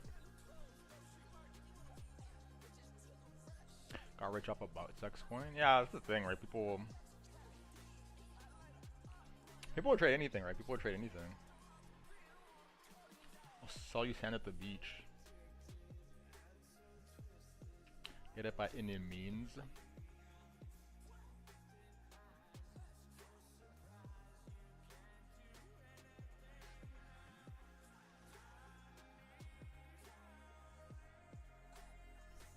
Yeah, I mean, money and illusion. I mean, you need it. That's the thing, right? You kind of need it.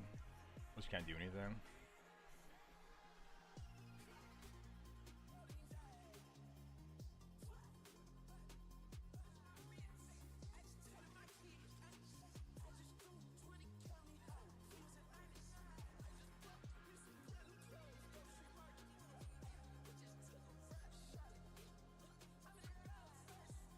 Is it actually a real coin though? I'm gonna be surprised, right?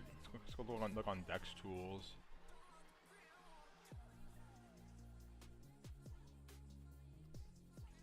Have not been on this site in ages. Butt sex.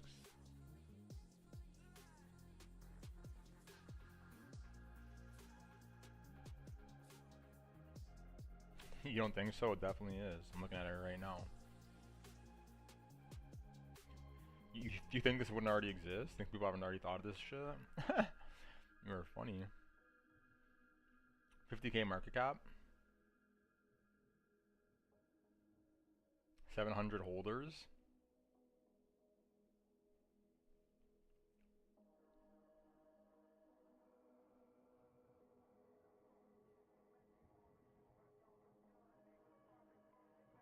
At what point it went up 8,000%?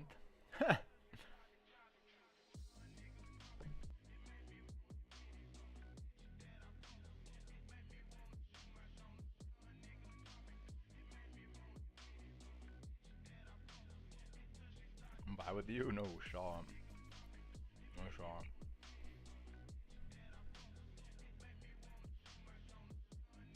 The thing about these coins, like, they're so low market cap. And you can't even sell them, right? If I were to buy this right now and then try to sell it, like there's no liquidity. There's no one buying it.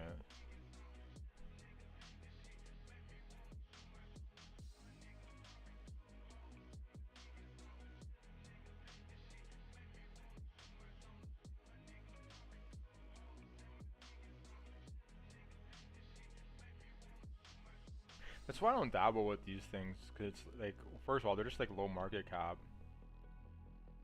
But second of all, even if they are a bit bigger of a market cap,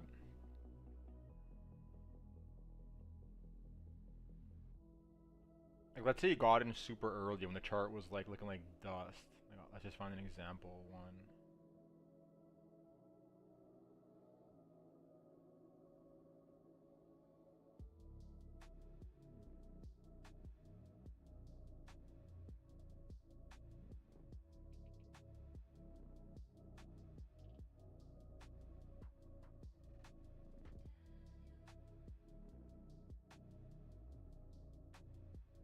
Okay, whatever. We'll just draw it, right? Like a lot of these meme coins that start off like they get released and there's really like no volume when they're like 50,000 market cap, and then they end up running to like 200 million market cap or something, right? Some crazy amount.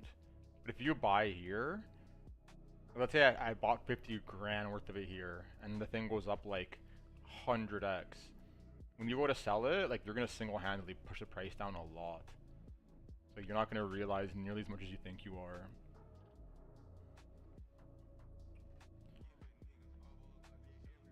Like I already had this happen to me, where I was buying like low cap shit coins before they pumped, and then when I went to sell, I got like a third of what I was expecting. Because there's no one's buying it, right? And you're like dumping so much supply that's like you have to like clear out the order book.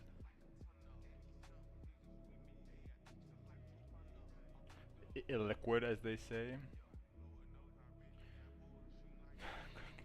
You want to know your mom? No shot.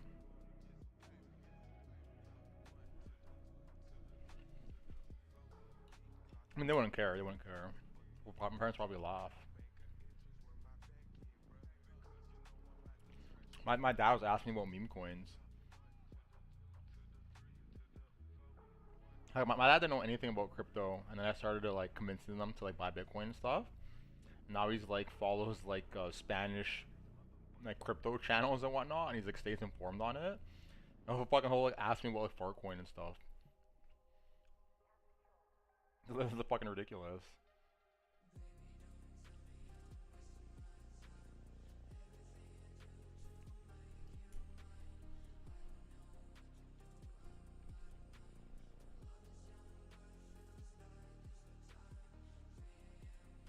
People are sleeping on meme coins. I've been telling everybody this, like the whole idea that meme coins are better, are like a elite version of the lottery is true, right?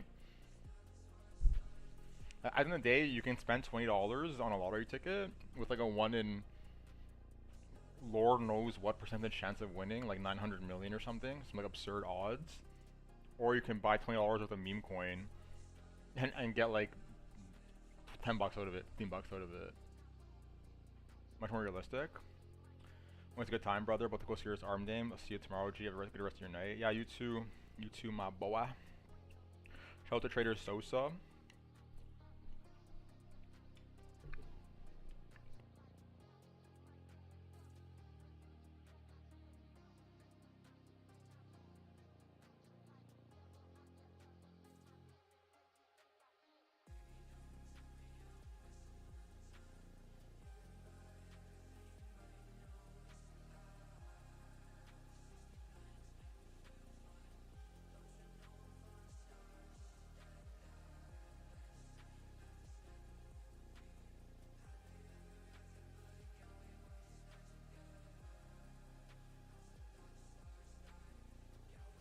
Shout out to Trader Sosa.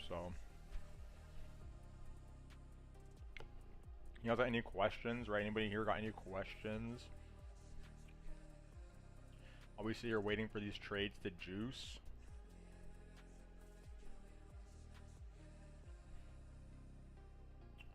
Anything anybody wants to learn about, etc. Or not?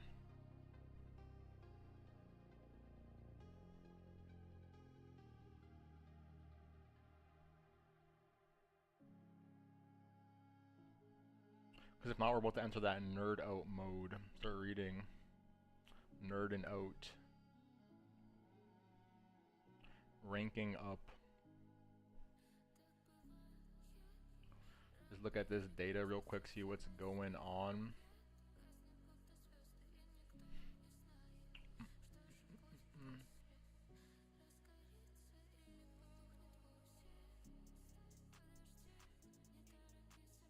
Decent amount of shorts trapped down here. He's even finally squeeze them out along with these people, y'all. Finish making this move finally, or what? Or what? How's the order flow looking? So.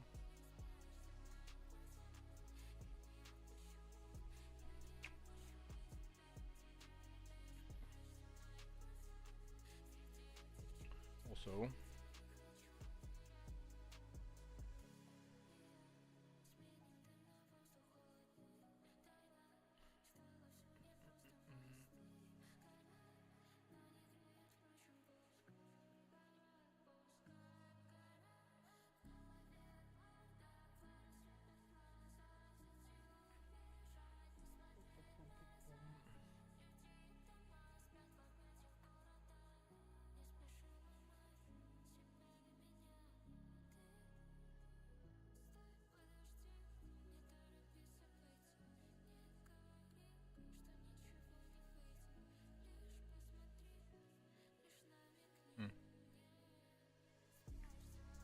Not a whole lot going on, not a lot of volume, etc.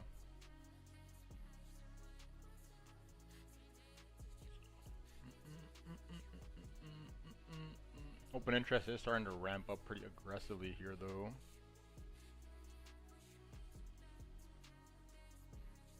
Interesting. Anyways, don't gotta worry about that. We're already in our trades. At this point, we're just sitting here waiting.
Goddamn.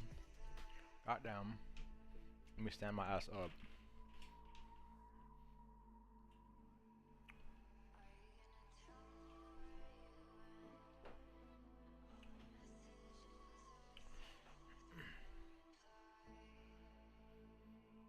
Oh.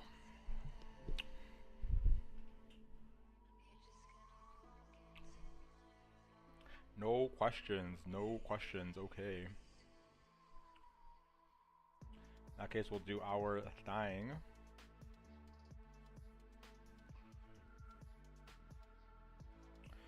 sit here nerding out.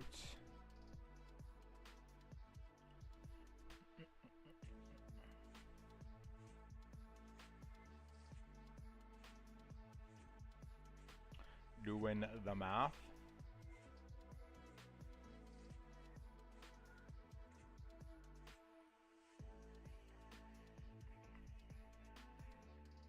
What chart should we leave it on? Should leave it on this. Should we watch everything?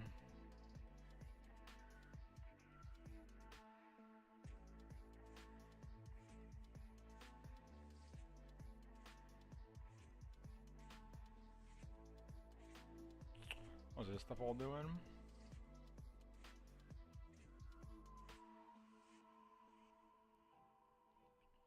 Interesting. Or I just like that.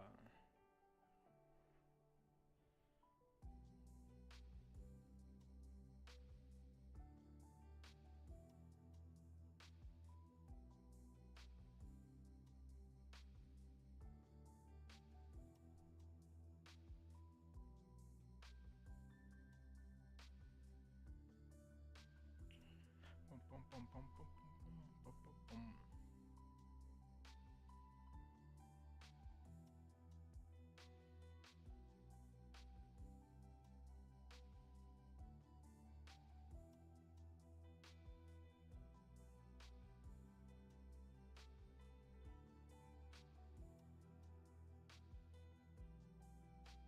Leave it like this, yeah, good enough. And the data indexes, dude, is not particularly important. I can see over here anyways.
Shit.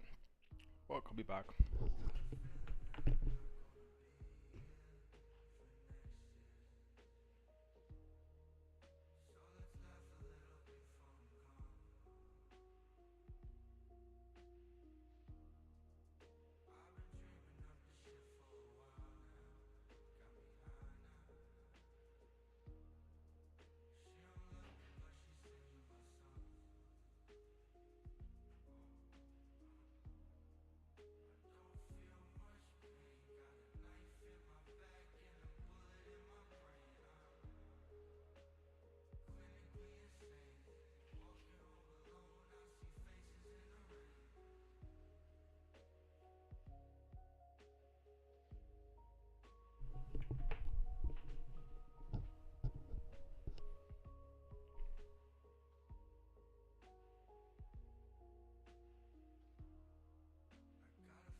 You guys fucking with the math?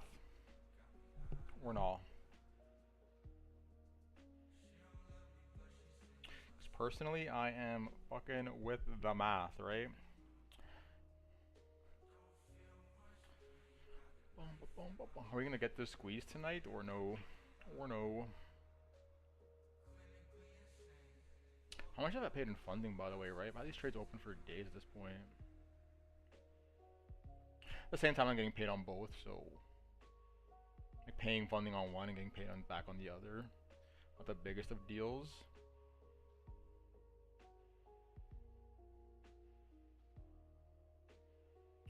Pretty hefty penny on the funding though. God damn.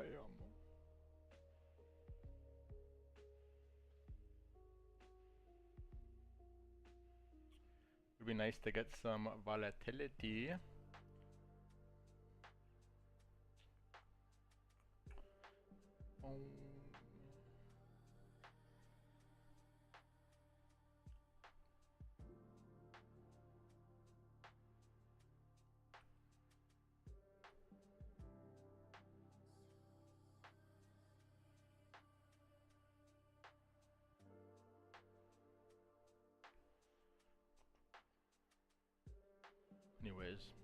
Anyways.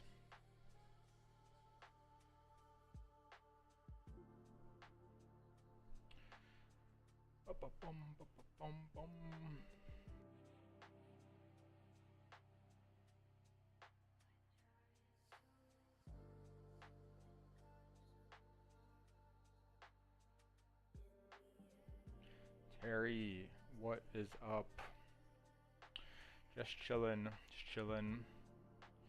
yapping a bit, reading a bit, waiting for these trades a lot. What's up with you?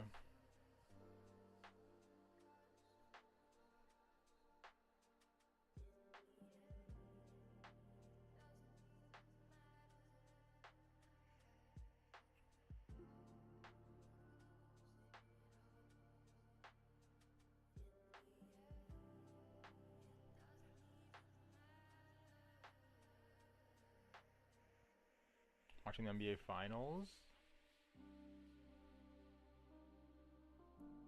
Warriors got cooked.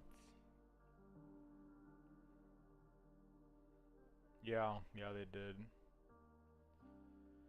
They did. Whatever though.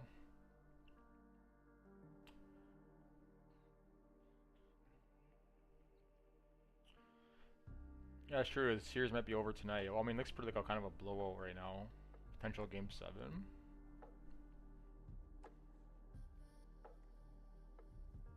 That would be pretty cool.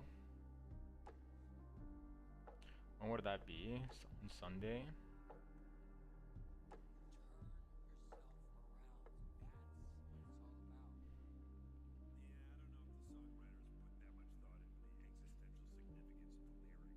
So weird too, right? That of all the NHL teams, the Florida Panthers are the most dominant.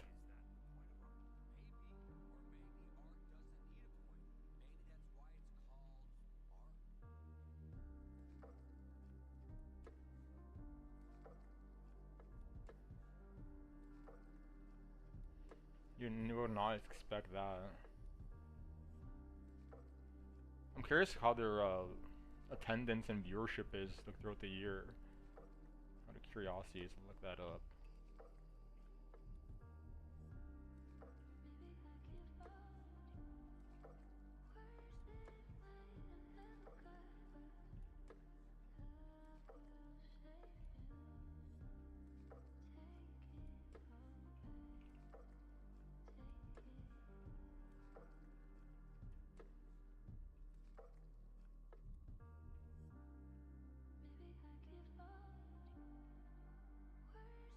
What are you doing Sunday? Want to come play ball?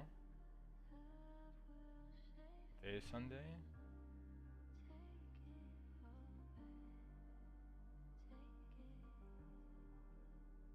Yeah, it depends what time, but yeah, sure.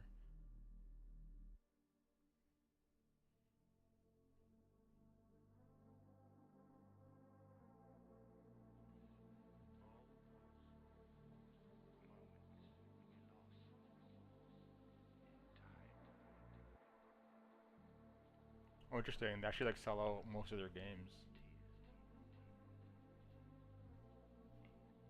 They sell 97% of their seats throughout the regular season.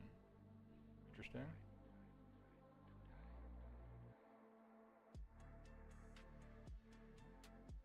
I want to go early at like 2 p.m.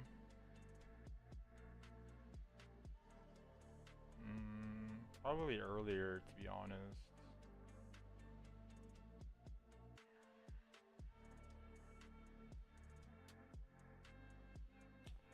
Probably earlier. I usually go to the gym at 4.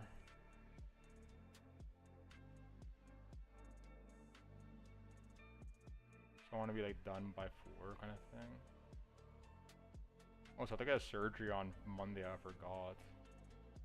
At Market Open. Like, what a fucking troll. I should have thought that out more.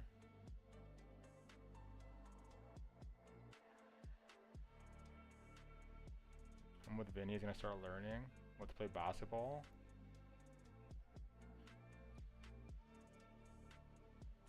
Surgery for what? For like those lipoma things.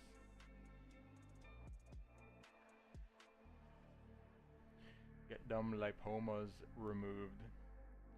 Learning about trading, oh nice. Nice. Shout to Vinny. Trader gang.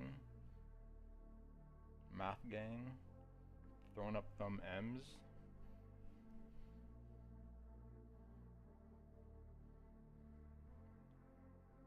It's not like a major surgery or anything, but like I just,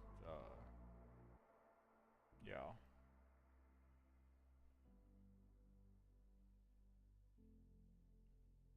Annoying as fuck. Vinny Le. I don't know, what up? Not much, what's up with you, brother? It's been a minute. It's been a long time actually, holy shit. Can't even remember the last time I saw this guy. I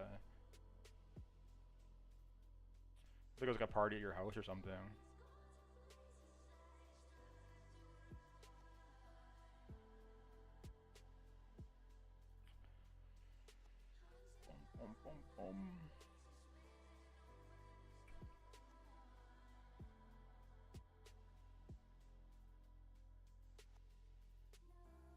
And I think what I haven't seen anybody from school in a long ass time.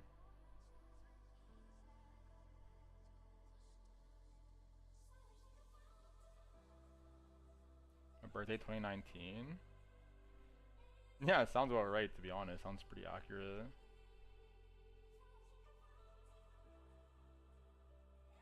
Yeah, holy shit, time flies. And this year is flying by too. I think it's almost July already. I feel like I just blinked and it was New Year's.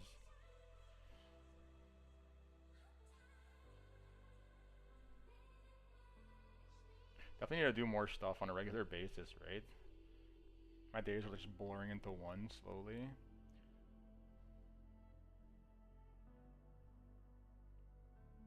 Losing my motherfucking mind.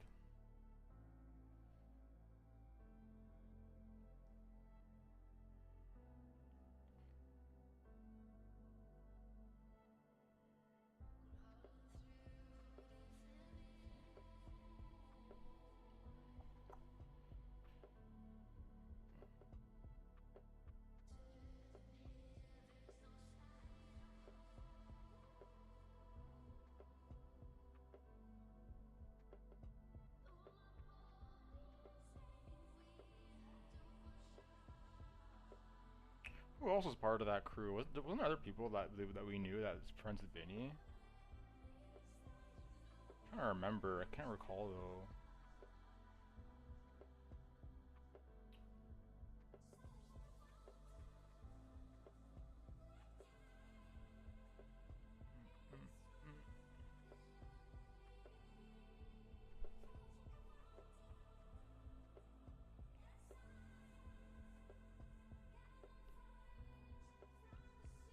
Not fucking recall.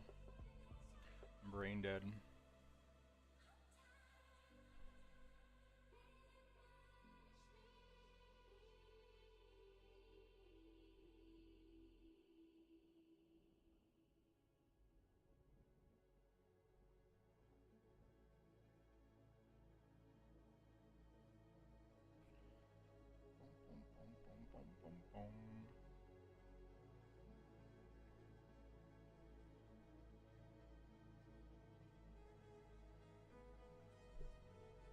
Stream is super quiet. There's a second person that said that. Why is that the case all of a sudden? Like, is the music quiet? Am I quiet? Or is it both?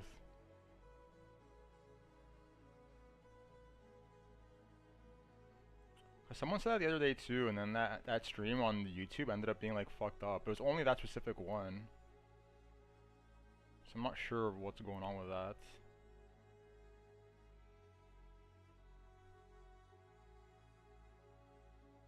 Is it louder now if I like move the mic? Interesting.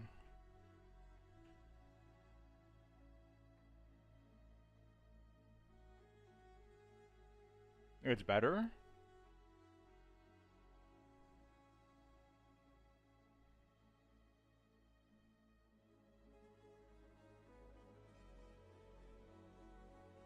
I'm looking through the settings, I don't see anything different. Interesting. I don't know what's up with that. Interesting. We'll have to make a note of that. Should I buy like a different mic? Like one of those boom mic things?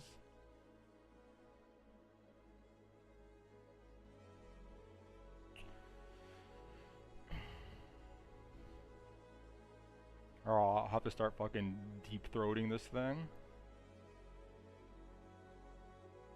You can hear me loud and clear.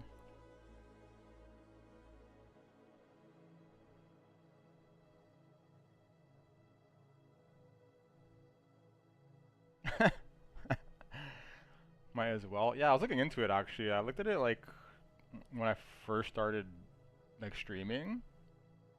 It seemed like a hassle because you have to like not just buy the microphone, we also need to buy like some kind of like audio mix amp device.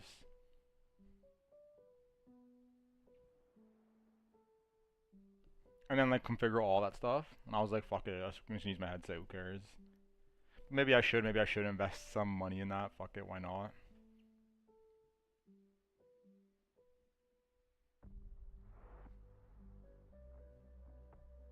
And I can sit here doing some ASMR in my spare time. Like a freak.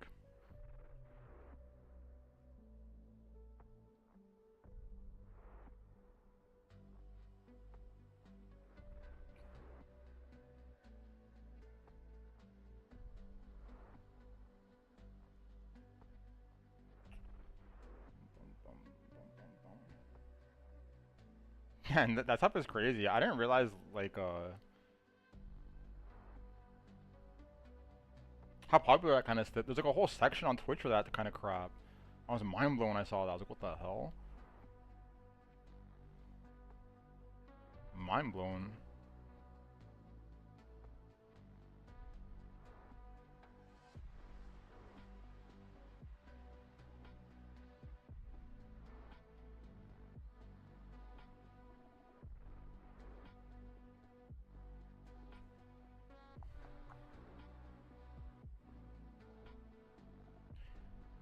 Gooner's gonna goon?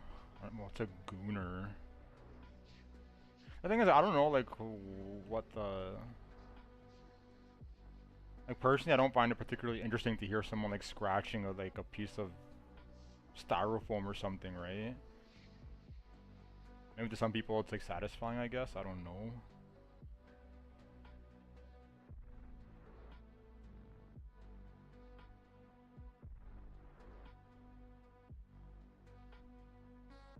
Refers to a niche fetish behavior. Oh my gosh. Interesting. Interesting. Learn something new every day.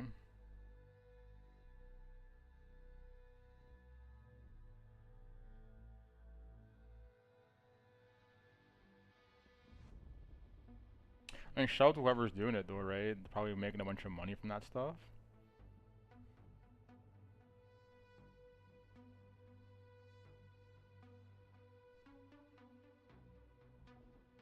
I'll be all over the place. You can catch me on OnlyFans day one. You get OnlyFans OG.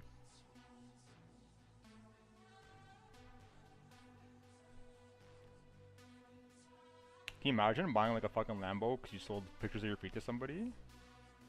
Just say fucking less. I'll do that all day.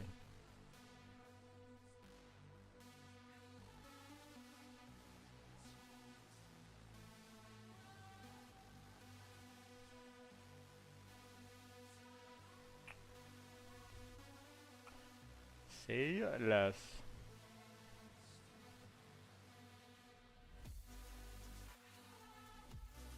Well, I never understood why people do that kind of stuff. Like, I don't understand like the premise of OnlyFans. To me, it's like, if you want to like look at naked people or porn, which it's online for free, right? Why are you paying for that shit?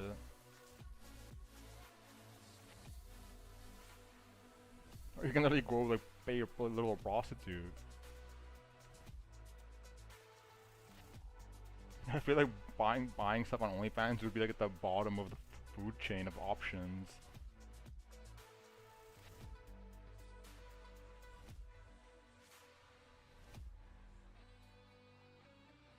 You know what's crazy? Do you know Catherine? I don't know if you ever met Catherine. Like blonde girl from Gatineau.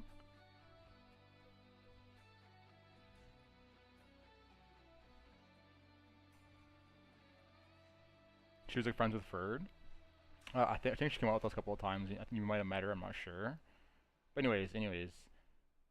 So she was dating some guy, and one day, one day she, like, I don't know how it came about. I don't know like the exact specifics of the story. But one day she was like on his phone and found that he had like an OnlyFans account, and they had spent like thousands of dollars on OnlyFans while he was broke and like asking her to support him. She was like giving him money and stuff to pay his bills and whatnot.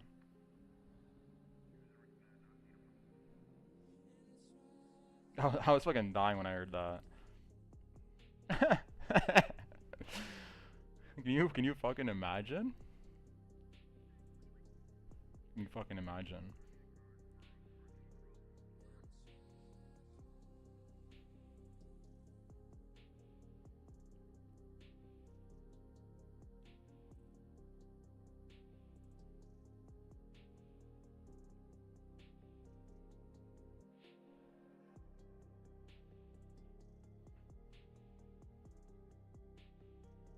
And the thing is, you can't even do anything about that either, right? That money is you can just only get that money back. Like, what are you gonna do? Take him to court or something? Pretty unrealistic. Basically, just get fucked. Hold that L.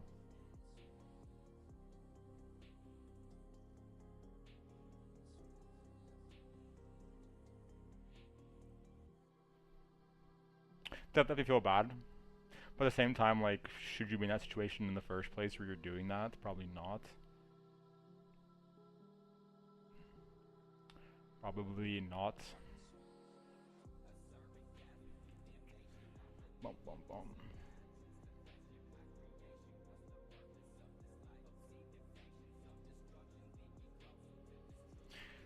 Did I meet this guy? Yeah, I have met him before. Multiple times, actually. Seems like a pretty normal guy. Didn't seem like... when I heard the story, I was pretty shocked. He's like a pretty, like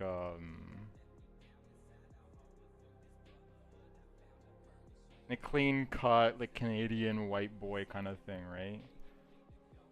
Like family vibes and whatnot. Like super nice, etc. Turns out he's a OnlyFans degenerate.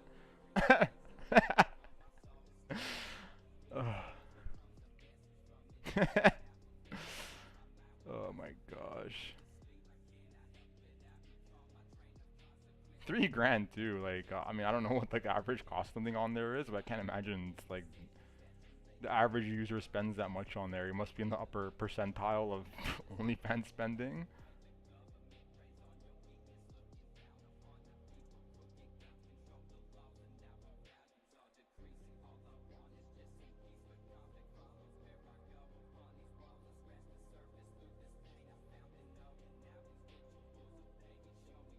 That's fucked. Yeah, it's like a month's salary after tax if you work like a decent paying job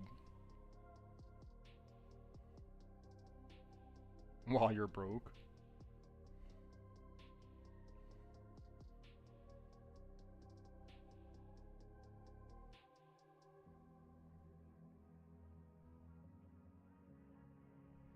That definitely feels bad for her in some regard.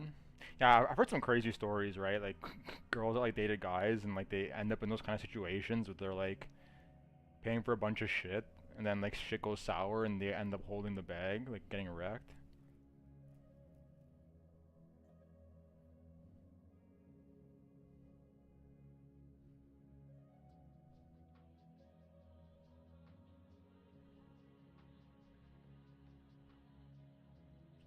I would hate to be in that situation.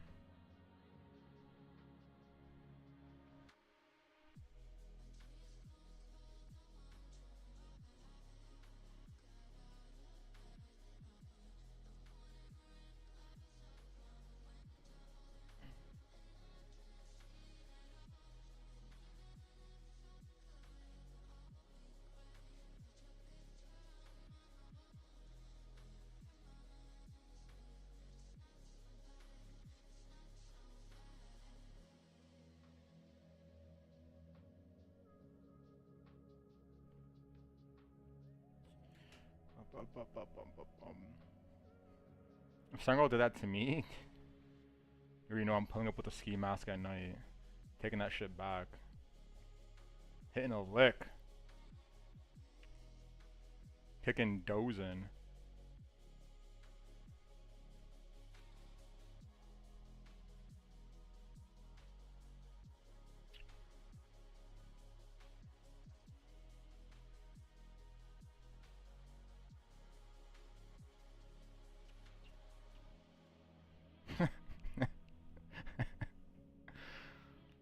Fuck it, why not? Plus, apparently no one goes to jail for anything these days, right? They just arrest you and set you back on the streets. Fucking might as well. Nothing's gonna happen. Fuck it. Might as well become a full-time burglar.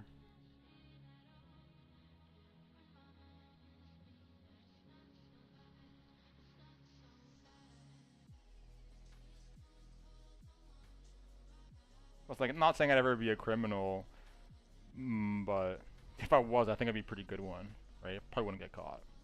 Be well planned out. How are the trades tonight? You looking at long or short? I've been in the same trades for like days at this point. I'm in a short from up here, and I'm in a long from like down here. Just kind of waiting to see where we go next. A lot of imbalances, as we call them, up here and down here. So I'm kind of waiting to see, are we gonna like, whoop, or are we just gonna start to like, go lower? At this point, we're just kind of playing the wait-in game. And if I wasn't in a trade, I would be waiting for this anyways. I'd be waiting to potentially short here or long down there. Or long if we start to like flip these levels and go. Same with shorting down there. This is like the worst time to trade, right? Whenever you're like in a kind of like a range that's getting like smaller and smaller. It's like you're getting more and more random, right? Because at this point, whether the price goes up or down is like literally just depending on who's buying or selling like in the moment. And you're not expecting a huge move in either way, so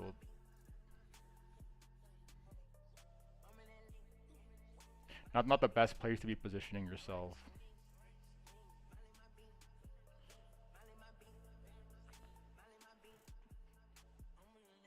But we're in some big juice or fucking trades right now, right? Big juice. Because this weekend on Wednesday there was like the Fed meeting in the U.S. and that's essentially where they kind of mm, make changes to the current economic policy or give guidance on how the policy is going to be changing in the future, which usually leads to some like pretty volatile like market movements. So I was okay. I'm gonna get in a big old kahuna of trade up here, and then up here, and then on Wednesday, I was ready, right? If we were to fucking fly up, I was ready. If we were flying down, I'm ready. We're still in those things, still in those things. So we'll see how that comes along tomorrow. I think today was a holiday in the U.S. There was like everything's closed, the banks are closed, the markets are closed. So we barely did anything all day yesterday. Just kind of been sitting here. And most people like that work in finance, when that happens, they take Friday off. So they have like a 4-day weekend. So I'm not expecting anything particularly crazy tomorrow either, but we'll see. Who knows? Who knows? And then it's the weekend, and your weekend usually don't expect a whole lot either.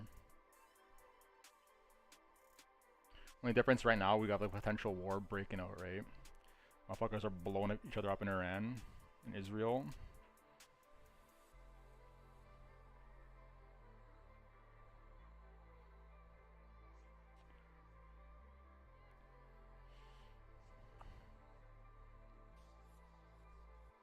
Ballistic missiles flying everywhere.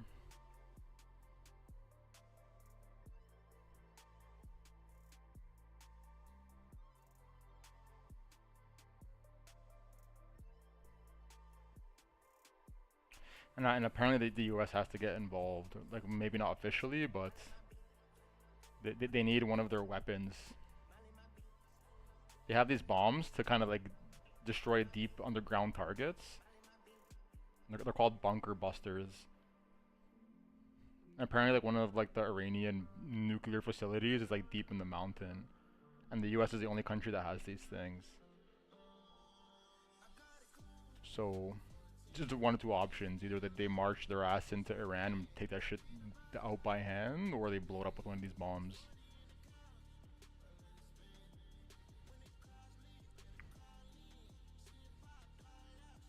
They also nicknamed this thing the Deep Throat, funnily enough.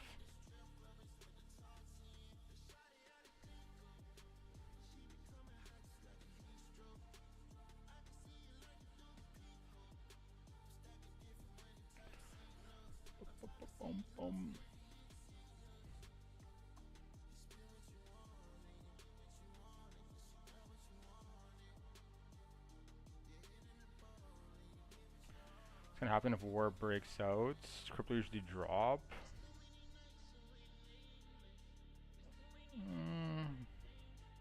The markets in general, people get scared, right? It's like people are a bit like they panic, right? It's like fear enters the market. People just start selling stuff off. Gold starts going up. Prices of oil start climbing because like the whole Middle East factor.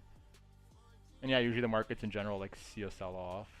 Like that's why we got the sell off. Like the very first day that like the stuff started happening. I think it was here, right? Like when the news started coming out that they were like actually like shooting missiles over, the market was like started dumping hardcore. But it's usually like a short-term effect. Like in the long term, if you look at the actual statistics of it, whenever there's like conflict anywhere in the world, like it usually leads to like the markets pumping in the more like intermediate to longer term. It's like it stimulates the economy, or like there has to be like weapons made and whatnot, and that's like a huge driver of flows. One of these deep throat bombs costs like $50 million. Just look at the price of one of these. One deep throat.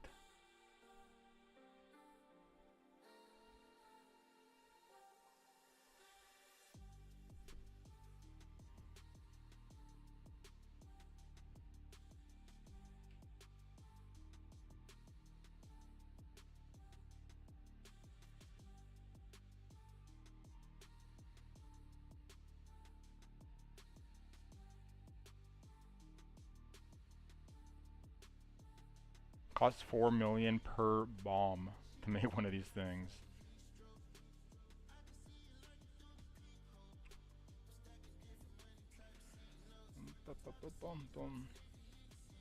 The thing is, like, it's already like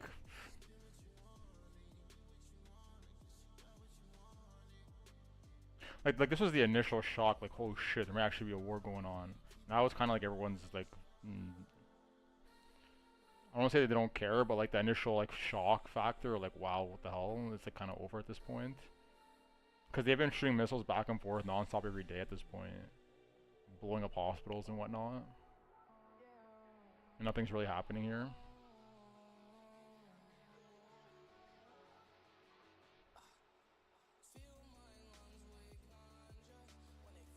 Like the main thing people are watching now is like, are other countries gonna get involved, like pulled into this thing? It's like that would be like the main next shock factor. Because right now nobody else is involved, at least officially.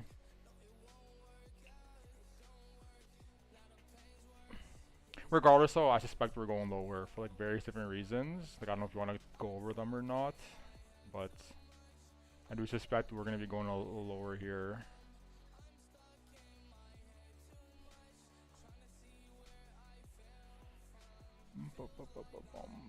Just looking for somewhat weak. Looking a little weak right now. No guarantees though, as usual. Everything's probability based.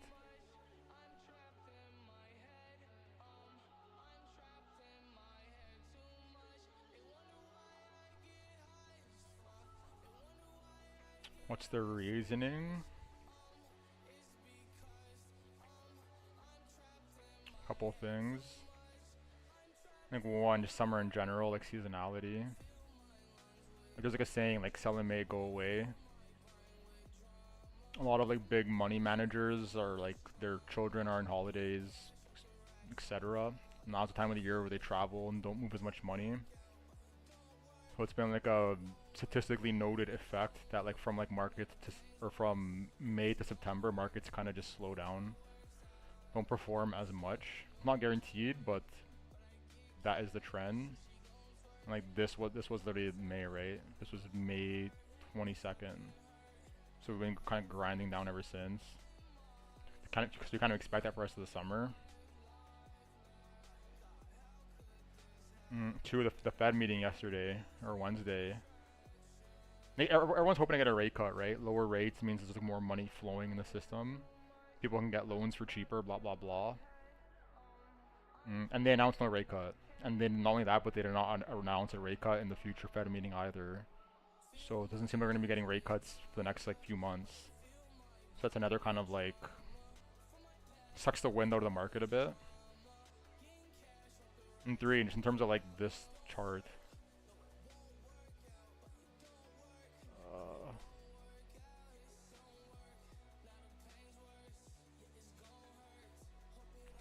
Okay, like there's the idea of like building value, right? Like there's like building value and price. And like what that means is like people are agreeing on what the current price is. So like here we kind of sat here for a while building value, right? Like wasn't moving up or down, it was balanced. So like clearly the market agreed that there was like this was like the value of it. And then we came down and built value down here. And then we tried to go higher and like immediately came back lower. And now we're building value like even lower. So like we're building value lower and lower as like time passes. And not only that, but like that's just this sequence of price actions been looking like pretty weak.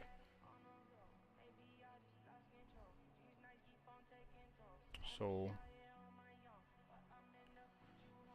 and there's a bunch of like imbalances down here. Like normally the market tries to like clear as many imbalances as possible. And right now we're sitting right above a shit ton of them. So quite likely we're going to be heading lower, especially with how weak this has been looking. Or we do like something like this, like ding ding. That's the main two things I'm thinking. Either we go down like right away or we do this. And if we don't do either of those, then the next idea we're probably gonna come like clean all these imbalances up here and then make the move lower for real. Or there's a fourth option, right, where we just start to go higher and leave these behind. They don't have to get like fixed, restored. But that's the least probable to me right now, given the state of everything else. Gun to my head, it's one of these two things. And this would be like the third highest probability.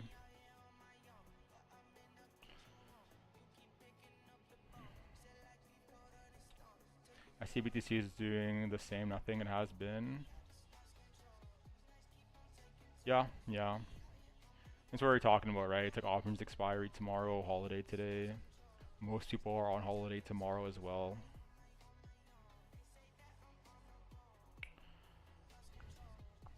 If anything, we might get like a little bit of a pop on the weekend. To kind of like clear out like all the derivatives market from their shorts and then make the move down on Monday. I'm seeing a small break to get people longing. then swoop down real quick, getting their ass while we drop. Yeah, possibly.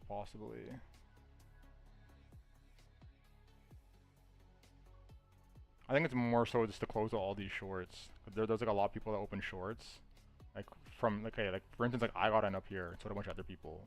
Then even more people got in down here, right? People that are a little slower on the ball, and then all the way down, people were opening shorts. So there's like a bit of like a short squeeze set up here if we start to go higher.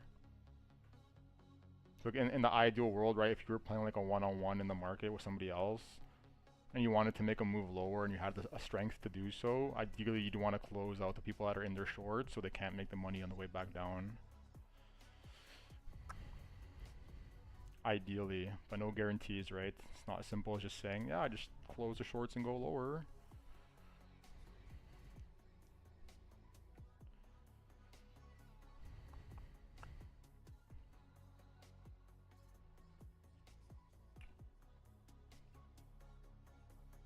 I think it doesn't really matter, right? So, like the whole point, like our job isn't to like predict the future per se, more so just have plans. So if you're planning for all those scenarios and like you know to potentially enter a trade up here, or getting along to make the move back up and then short up here, etc., then like you're planning for every scenario, right? So it doesn't matter what happens. Plan, prepare, ready to go.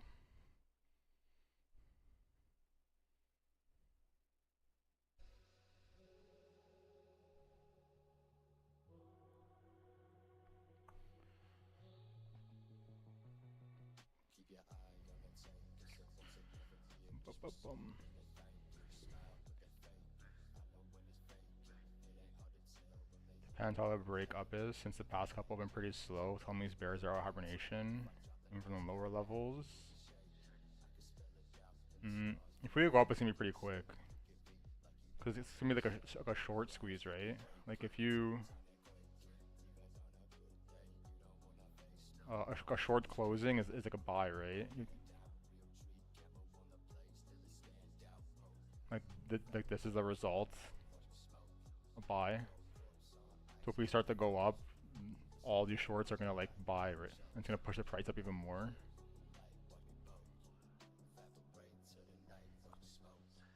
So it's gonna be pretty quick if we go up. Let's just look at a heat map. Let's get an idea of how things are looking. Let's all look at a visual together, right? So I'll have a little powwow liquidation heat map sit down. A group think.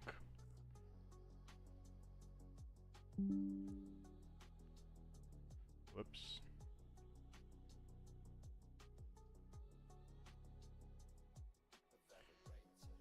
Right. A lot of liquidity right there. Up to like 107 or so. So this is all the shorts getting squeezed out. Yeet! Yeet! Got him! Got him! Got him! Got him! So yeah, I'll move up to like this kind of range. And we were talking about this yesterday. Like here, maybe up there. Possible. So potential levels to short. Depending on how things are looking.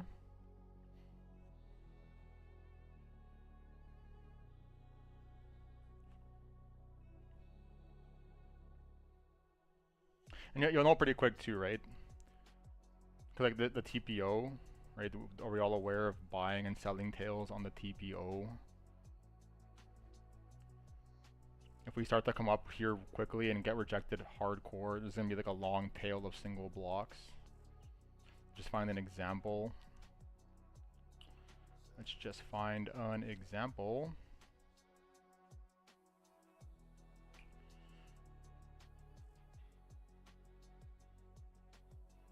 Like this. Usually a symptom of strong supply up in that area. Like you try and push into the zone and immediately get rejected.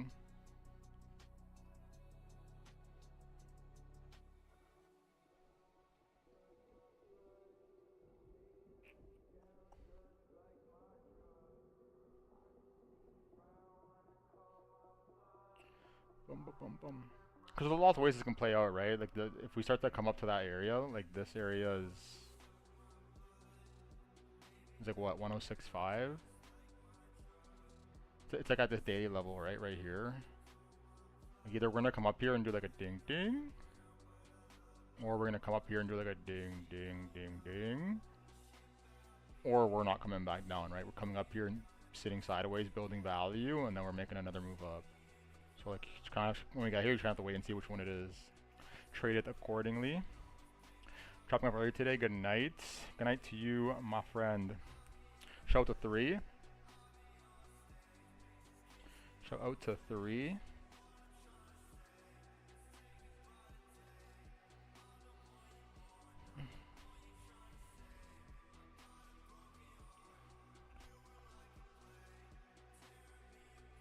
Yeah, I'm looking at your text. Yeah. Something like that's possible.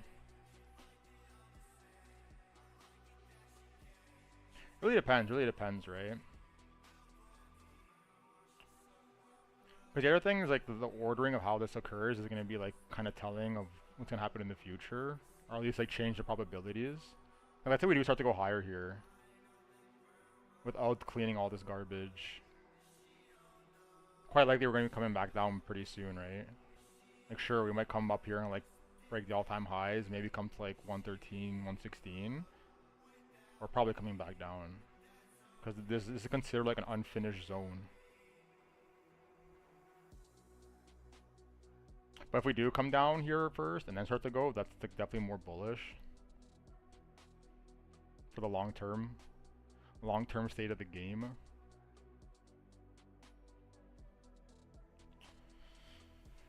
Boom, boom, boom, boom.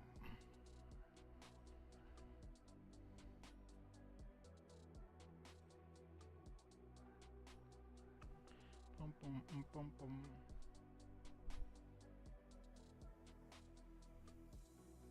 Drew that wedge 2 days ago, so I'm bouncing ever since. Yeah. No, we're definitely like coiling up for something, right?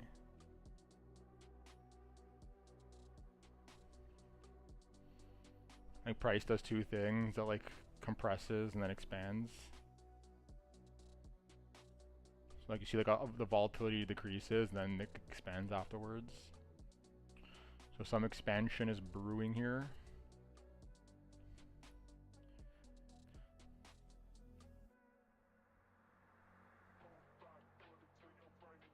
You can see on like the Bollinger Bands too, right? It's getting tighter and tighter. Whatever, you don't need to use like Bollinger Bands and whatnot. You can just kind of like tell by looking. But if you can't, nice visual indicator to help you.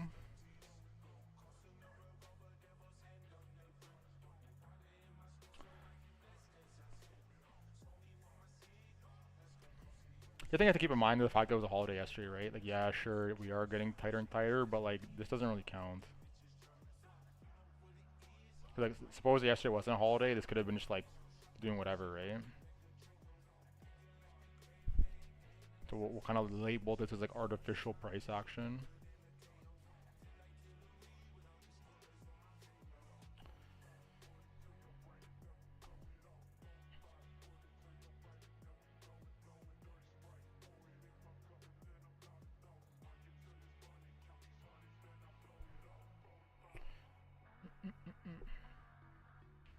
But yeah, real super suspicious. Like these lows are like super suspicious. On top of all this, it's like the more imbalances, like this is like considered like an imbalance as is. And the fact that it's on top of another bunch of imbalances, on top of a bunch of liquidity, it's like even more suspicious, right? How today was a holiday? Yeah, Thursday was a holiday. Thursday was the holiday. But I wouldn't be expecting tomorrow to be particularly interesting either. Like maybe it is, but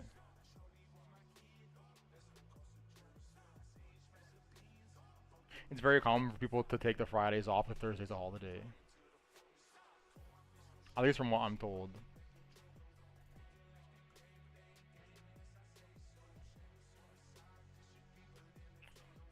So I wouldn't expect tomorrow to be particularly high volume, but we'll see tomorrow, right? It's kind of, who knows?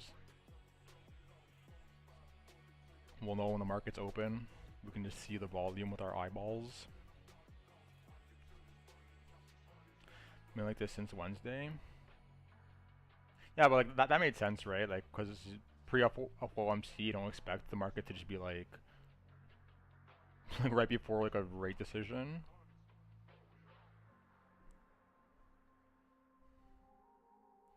I want to see how it breaks. Look for a juicy. Hopefully it goes up first then. Because one of these are definitely going to be like a little juicy shorts. Assuming it goes lower.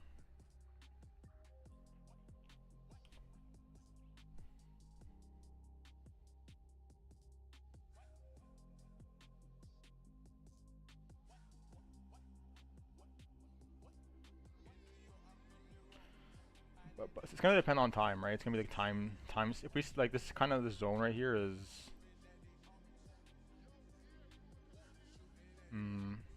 This is like bear's lockdown zone, right? Is there a bear emoji in this thing?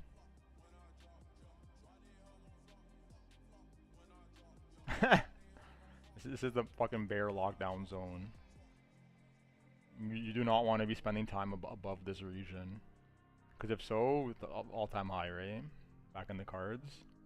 So either we come here and like immediately come back down, or like do like a failed auction kind of thing, or else look out, right? But bear card, look the fuck out, or we'll be smoking on that bear pack. That if we start to go above that, smoking that bear pack, that bear loud pack.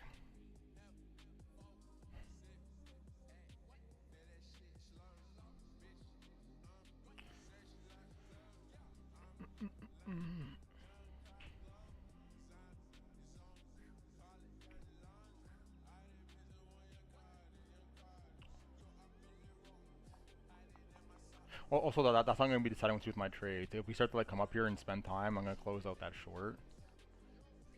At least take like significant profit on that thing.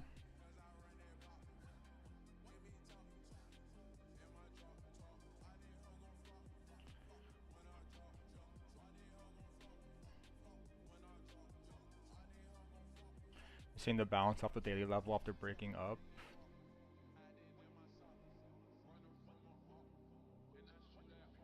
Yeah, like it's this whole region really, right? This whole kind of like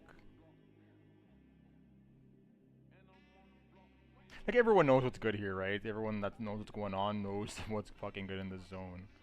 So like, yeah, they hold this shit down, and it's looking a little sus, right? Because we are doing kind of like an inverse head and shoulders down here, right at the point of control, right at this weekly level.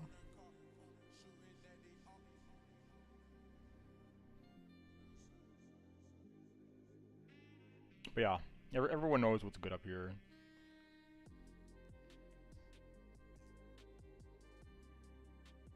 So if that gets flipped, yeet, yeet, yeet, yeet, yeet. Later, later, later. Because the other thing is you have to remember is that like, okay, like there's like a bit of like a short squeeze in this zone, right? But the real short squeeze is up here, right? This is where motherfuckers are really in the scope. So that's why like they need to like lock this area down. Because if not, then everyone's getting squeezed out. And there's billions of shorts up here to squeeze. Like here, it's not that much.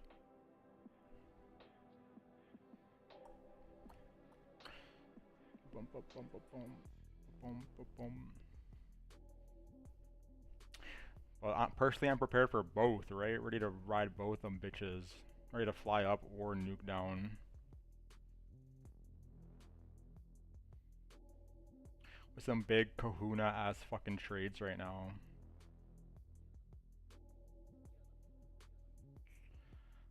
Big kahuna.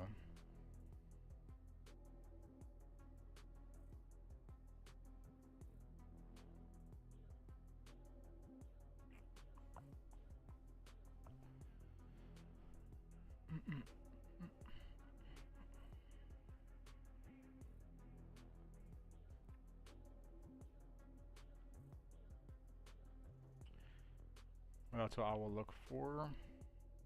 Yeah, any of these zones are like a fair play.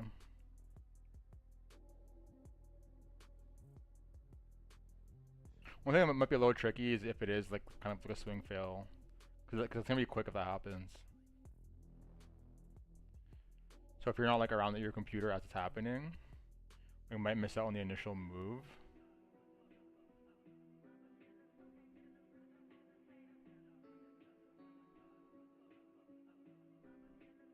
Or retest where we blast off all-time highs. Yeah, exactly, exactly.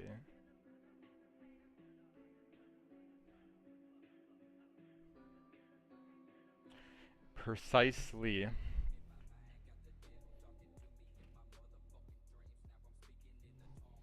You sit my ass down, boy.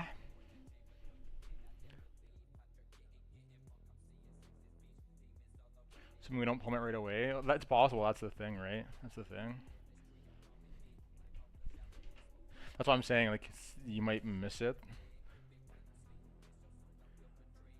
Like let's say like we start to come up here, and the squeeze starts, and people are buying, right? People are buying, and then the squeeze starts, and then the rest of the move up is buying from the shorts closing, right? The thing we were just talking about.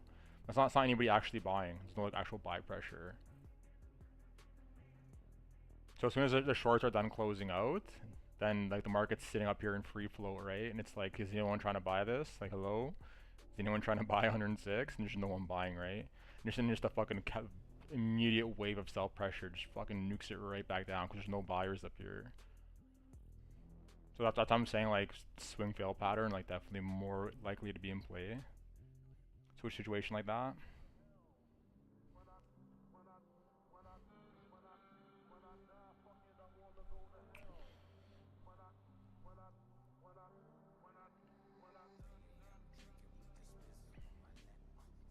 You'll know, you'll see it though, right? Because you're gonna see like a pretty aggressive.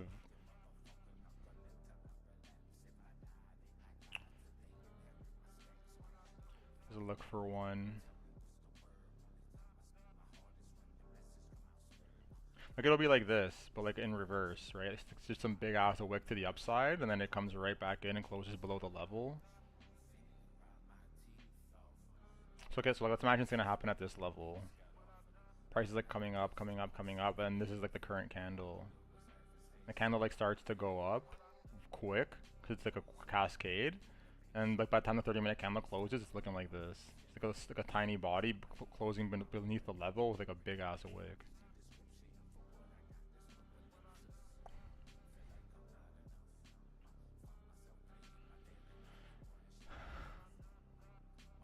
Or breaks the wedge out the bottom, small retest, and drops. I don't think you're gonna get that. If it starts to break lower, I don't think you're gonna get the retest.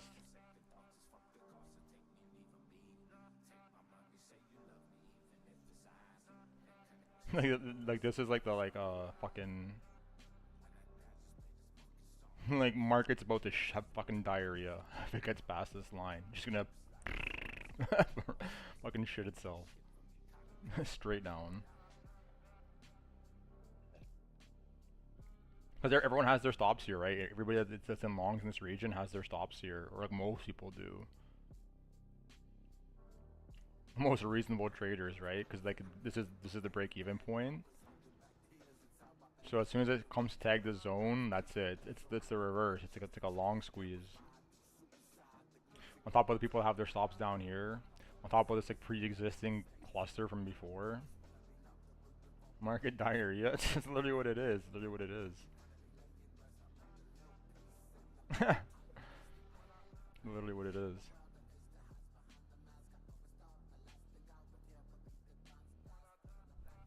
It's like the other day. What were we watching the other day? It was up here, right? Remember we were saying how like this was like the last stand, and as soon as that was lost, market diarrhea, just fucking nuking. It's the same situation here. Same thing's gonna happen.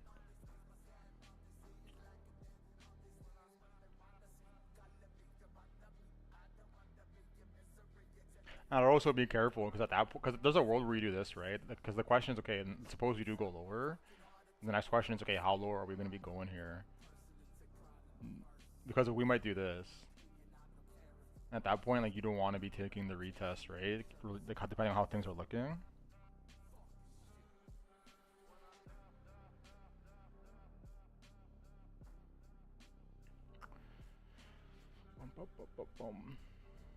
So again, in the ideal world, we're trying to short. You want to like clean this shit first, and then get in the short.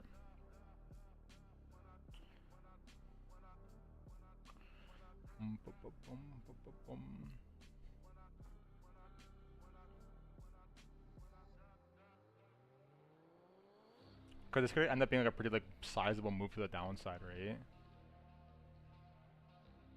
We end up coming to like 97, like 92, and even like 80s.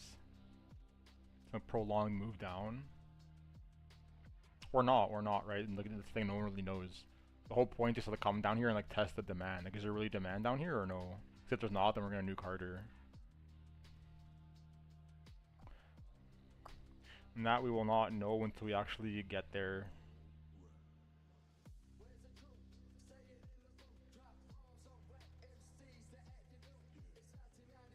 Just gotta look at the data, look at that, do that math. Be prepared, right? Have levels in mind.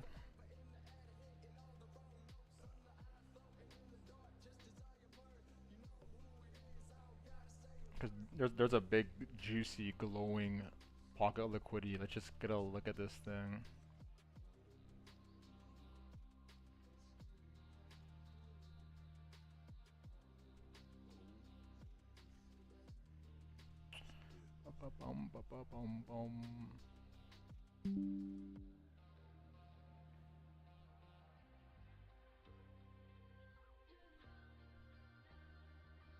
Right here. This is like 93, 90, 94 to like 92. Big old Christmas tree glowing down here, right? So you know they got that in the scope. In the fucking scope, right? People think they're safe, think they're chilling. Yeah, better look the fuck out. Better look out. They're gonna come down and get trashed in like 1-2 days.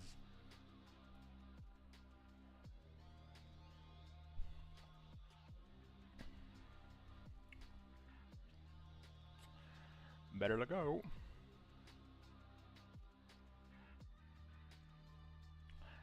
Got him.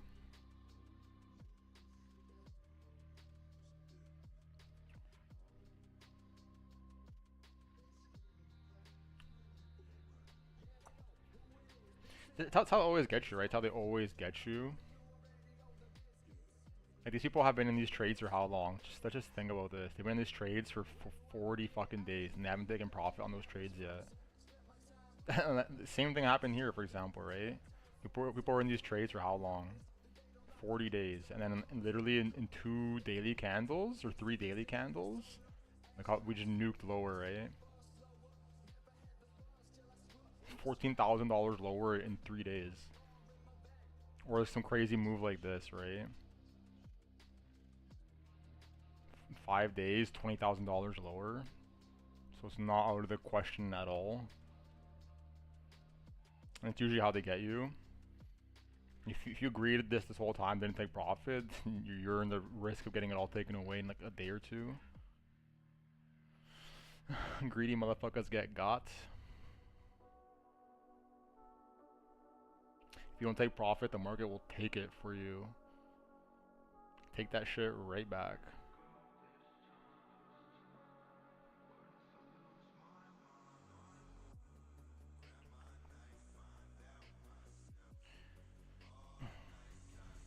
No profit in 40 days asking me liquidated. Well, that's what happens, right? Because these people are fucking in these trades and they're like, yo, I'm fucking juicing, I'm rich, boy. And then the price starts to come lower and they're like, oh fuck. Oh fuck, oh shit. And then they start closing their trades, right? Because they're like, oh fuck, I'm not gonna round trip it. And then that causes it to cascade even harder, right? So all of a sudden, like, it becomes some like aggressive fucking sell off as the spot market's dumping on you. That's why these moves happen so fast, right? It's not like it's the same thing every fucking time. Because it's like a game of chicken, right? It's like, who's the first one to fucking pull the chute and get out of here? And when people see that everyone else is getting out, they're like, fuck this shit, I'm getting out too. And all of a sudden it's just like, later.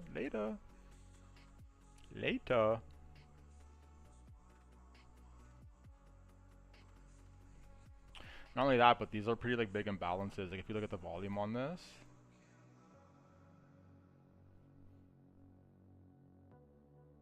like, there's no volume here.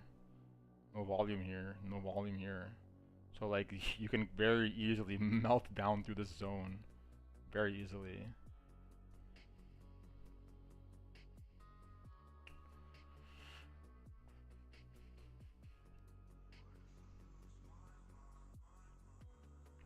And you see it all the time. You see it on the lower time frames. You'll notice it. Like whenever you like in this case, for example, right? You like melt up through these zones on low volume. You know, you melt right back fucking down. Melt right back down. See it all the time, right? Same thing happened here. Same thing happened here. If you go back and look through this stuff, you'll see it all the time.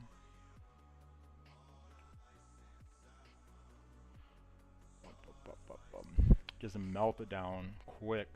Explosive diarrhea.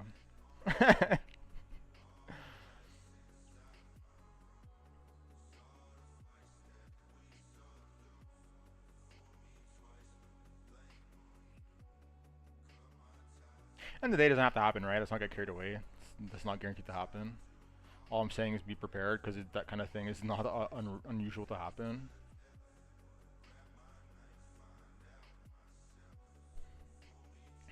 And it does fit well into the narrative of like a low volume, sideways summer. Like think about it, like this happens like July, August-ish. Then you come up, then you get like the September like kind of tax season like nuke, and then you finish out the year rallying. Something to that effect.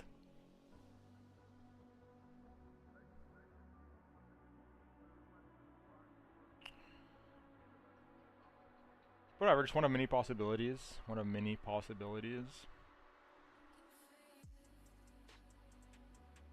Maybe the US comes out next month and announces that they're in the strategic Bitcoin reserve. Pakistan announces it, Brazil announces it, and the chart just fucking starts flying. That's okay though, right? Because we got levels in mind all up here too. Right, we're already prepared to go blasting past all-time high. Already prepared, planned out. Got that juice ready.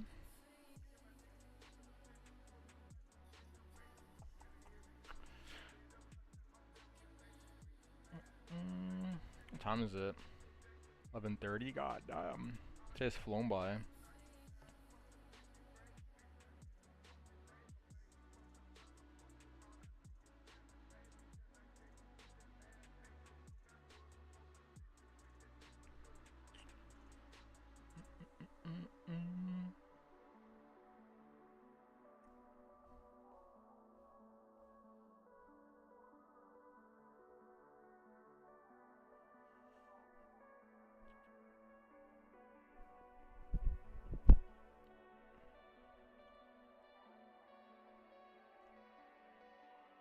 Yeah, you guys prepared for the storm tonight?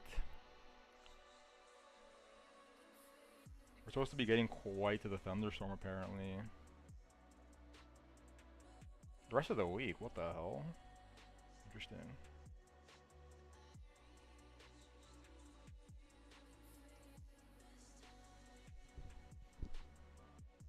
Hopefully my basement doesn't flood again.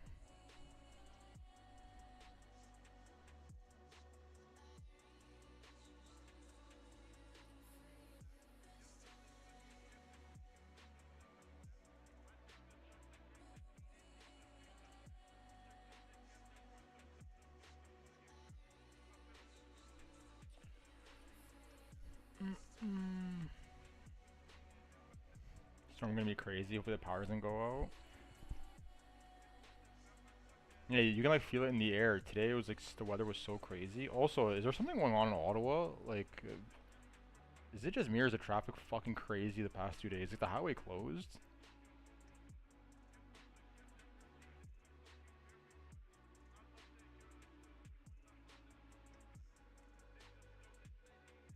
Oh, there was an accident. The eastbound lanes after two vehicle crash closed the highway for hours.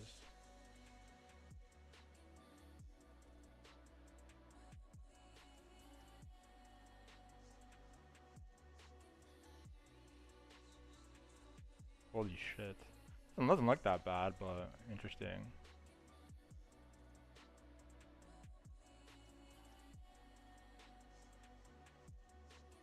Yeah, that makes sense. That makes sense. Cause today going to the gym was like it was fucking like gridlock. 35 degrees. Yeah, it is. Fuck.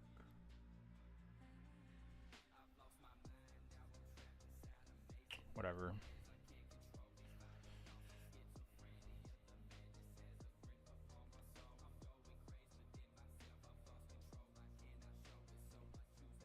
I should buy a power generator. That's what I should do. I didn't realize that like everyone has one of those. Like I'm the only person that doesn't have one apparently.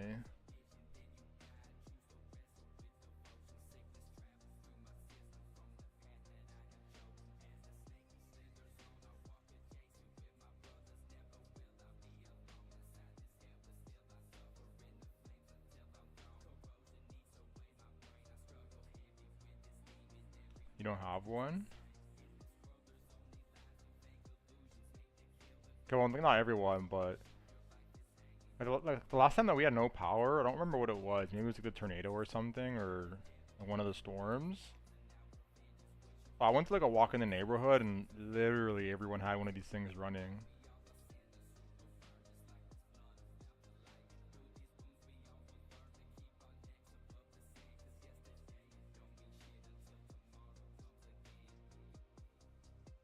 Cause you could hear them.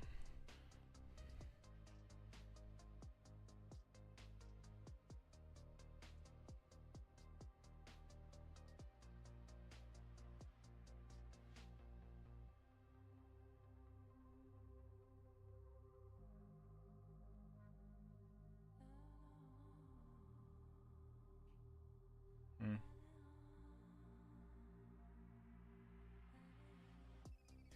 Yeah, hopefully the power doesn't go out, right? Especially the internet. Because like, if I'm in these trades and my internet dies and there's no internet on the phone, boy, I'm driving to Montreal or something like immediately. I'm swimming through traffic for that.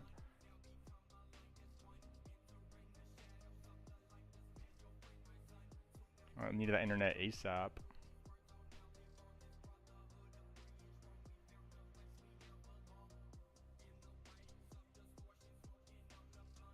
Cost.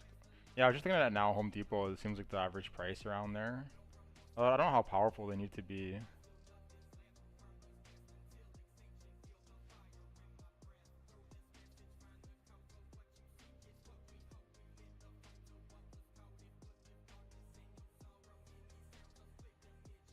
I want to buy a house in the middle of nowhere and get like the whole like Tesla solar panels, or it doesn't have to be Tesla, but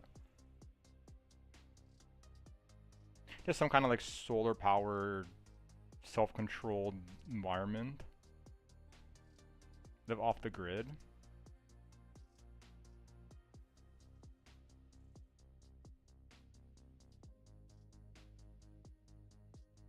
I'm watching some pretty cool YouTube videos on people that did it, and they kind of like go over the financials of it and whatnot. Very interesting.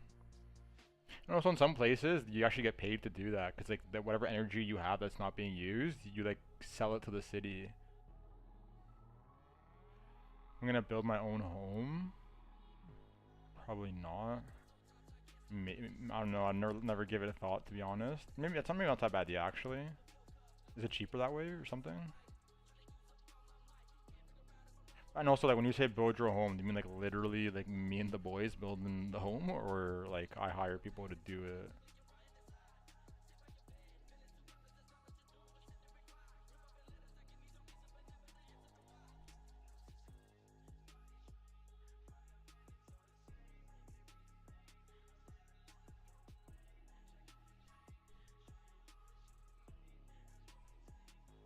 Build a cabin? No, I wouldn't want a cabin.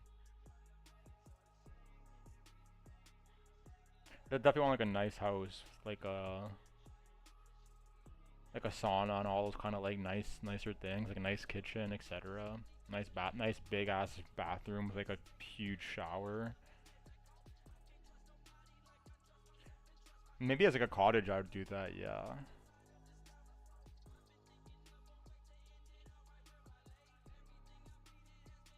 I always wanted to build my own house. I always tell people I want to do that, and like make it seem like it's so hard. I'm like, it can't be that difficult. Like sure, you have to spend time researching what to do and have it correctly engineered so it doesn't like collapse on itself, but like other than that, can't be that particularly difficult.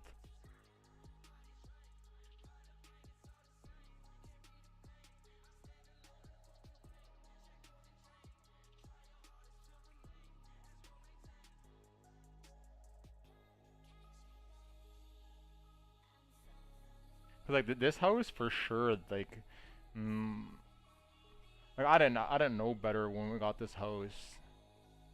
Like looking back on some of the issues I've had now, that it definitely is not the best of build quality, right? They clearly just tried to like reno this thing and get it on the market and move on with their life. Like for instance, the tiles in my bathroom, I need to replace some of them, right? They like, didn't like install the tiles properly and they're like breaking.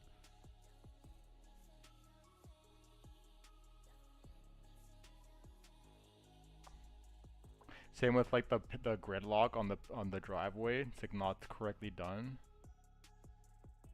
But in the moment, yeah, I don't know that. How the fuck am I supposed to know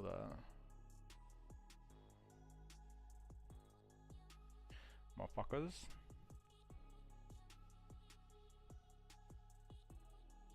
End of the day, still a good deal, but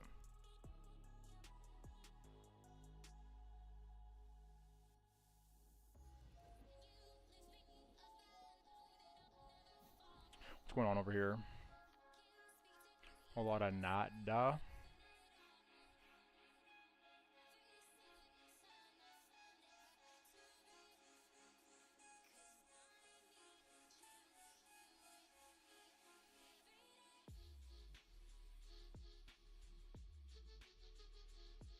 Gonna sell my house and move off the grid or just rent it out.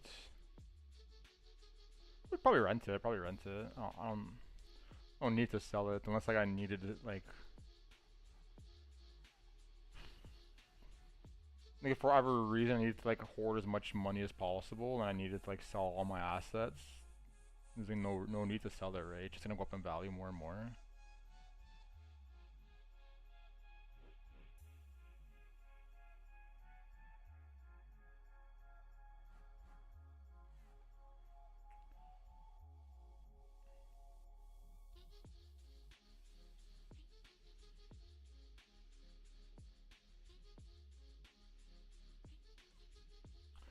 Ba-ba-bum, ba-ba-bum. Plus, if you think really long term,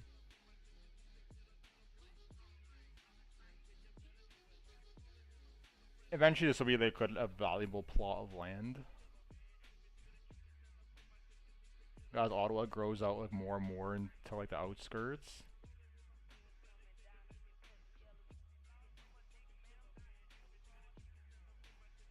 And my friend did that. He bought what's it called? You should meet him. He's pretty cool. You'd like him. Like they live in the outskirts of Ottawa now, and they bought like a farm essentially, with like a huge plot of land. And yeah, that thing is like kind of like generational wealth down the road, right? Got it for super cheap too. And not only that, but like let's say this is like the main road, and these are like the land plots. Like let's say Ottawa's like right here. So the fact that his plot of land is across the street, like the tax law changes. So he's paying like way less taxes on top of it just for being on the other side of the road.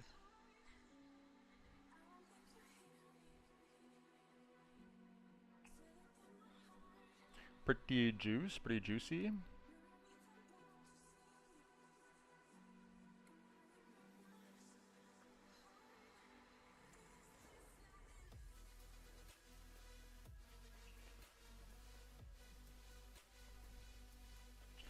Damn. Yeah, and it wasn't even that expensive. Like, whatever. Like it was somewhat costly, but it's like basically buy that or buy a house in the city. It's kind of like basically the same thing. So like long term thinking, way better to buy that.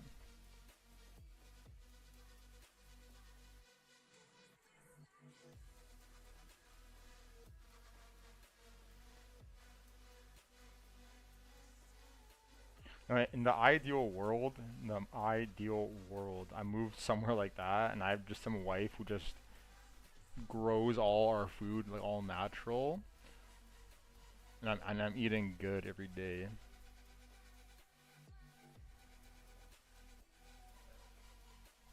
It's pretty crazy when you research like all the shit that's like in our foods and whatnot. It's fucking absurd, all the garbage we eat, all the microplastics in our body, etc. I think we're all gonna have like some kind of like fucked up cancer sooner or later because of that.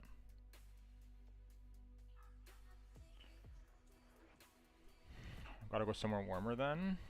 Not necessarily. Don't people here like grow stuff all in season and then store the rest? Like jar it up? Maybe that's not true, I don't know.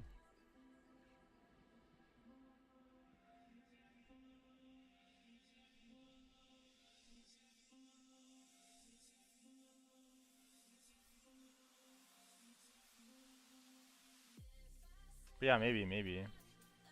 Also way better taxes than South America.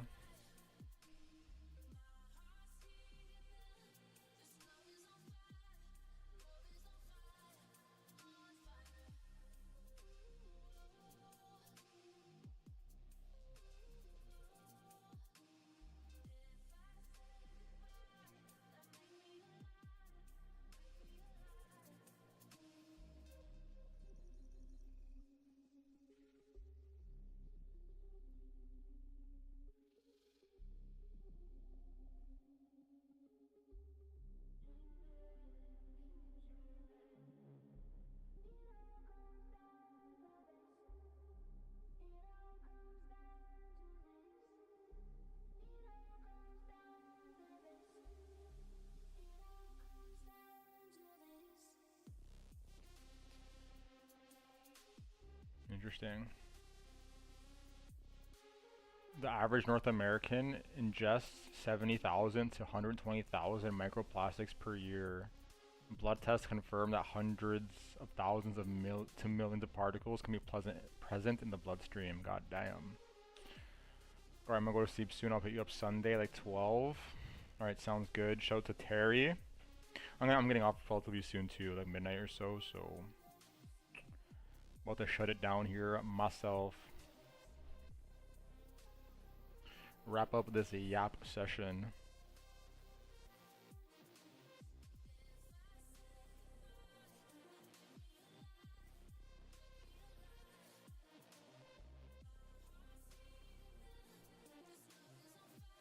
Shout out to Terry. We got microplastics in our balls. Yeah, exactly. It's all kind of like infertility issues and whatnot.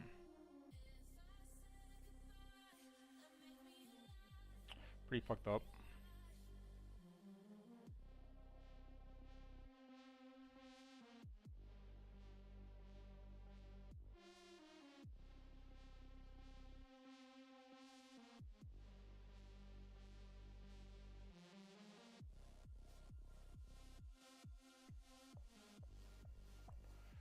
Anybody got any questions? We start to wrap things up here. Does anyone not know what they're looking at, etc.?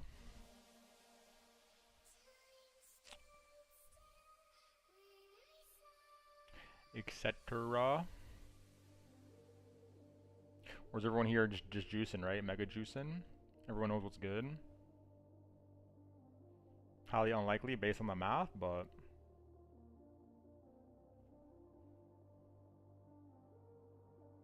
y'all better speak up. If not, you ain't gonna be juicing.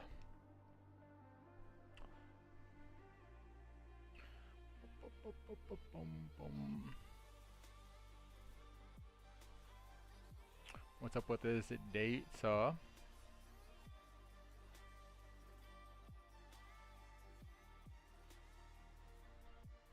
Interesting. Open interest going parabolic while spot's just selling off. Interesting.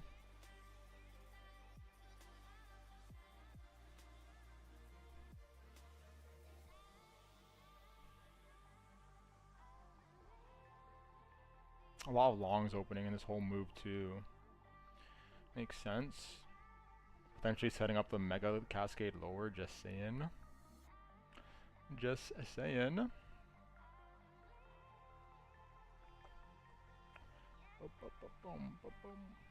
How's the order book looking?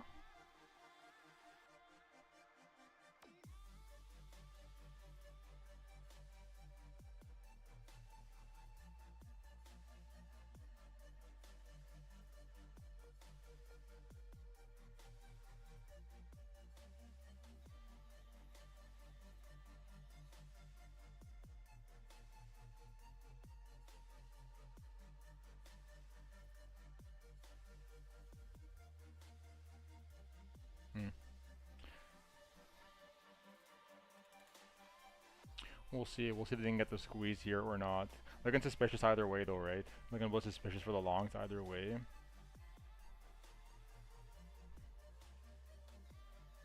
Because even if we do get the move up, if they don't take profit, it's like asking to get squeezed back down, right? Asking for it.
tired as hell. God damn, I'm like dozing off here.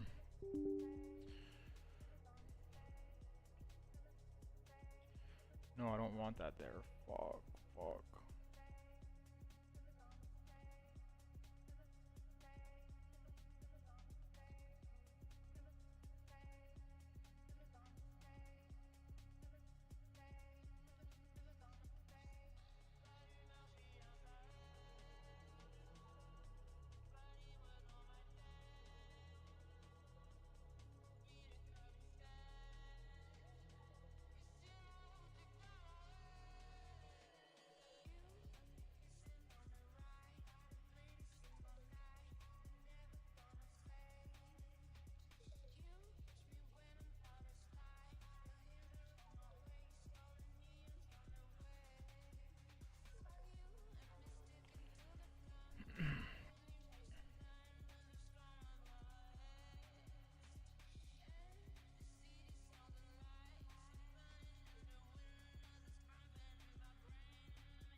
Bum bum bum bum bum bum.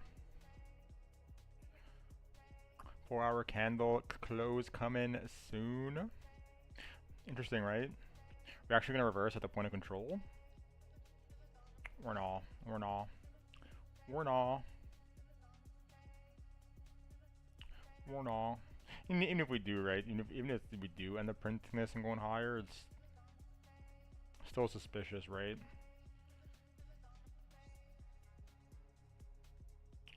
Gotta make us a believer, right? Gotta get above this zone. I'm so happy that my short entry is so goddamn good. Like, I don't have to worry about any of this shit. Any kind of like pullback up to here, here, here. And if we do end up breaking these highs, then this long is gonna be mega fucking juicing. Big juice. Big motherfucking juice.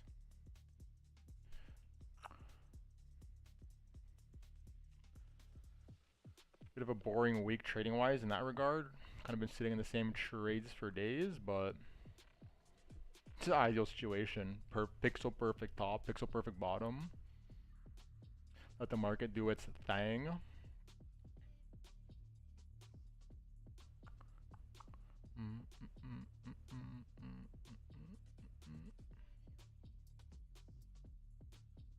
And we also know how to play it, right? We also know how to play it.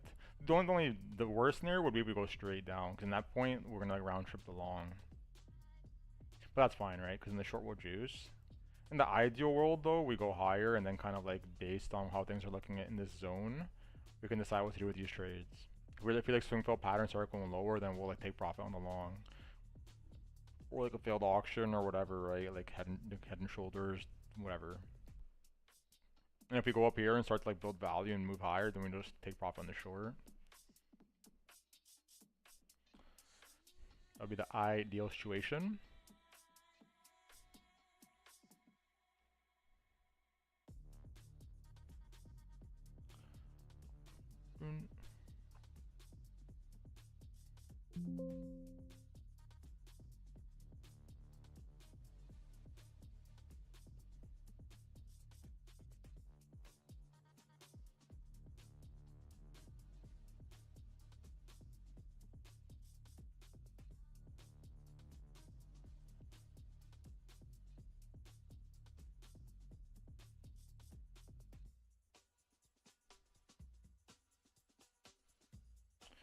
Whoops.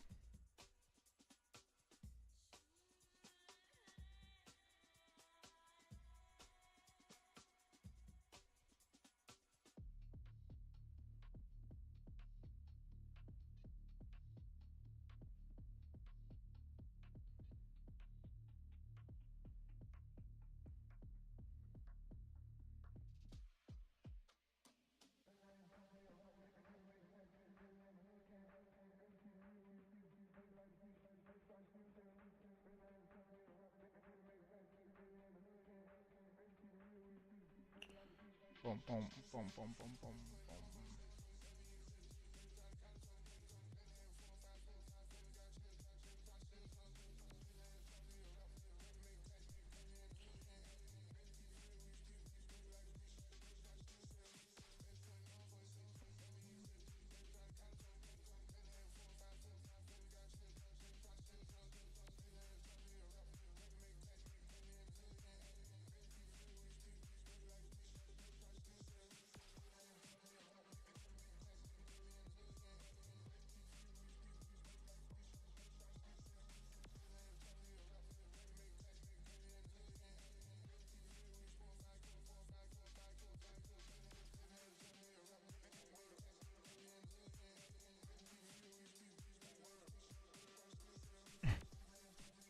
Interesting data we're looking at here.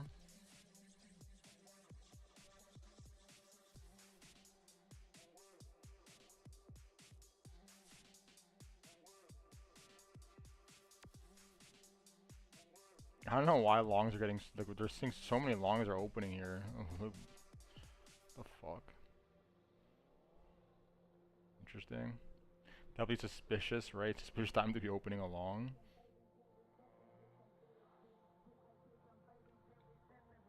Here's see how that resolves itself in the morning.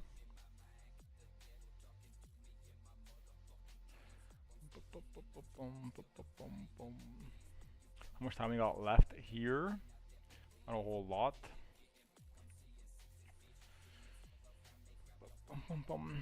Anyone got any questions? Or nah? Or nah?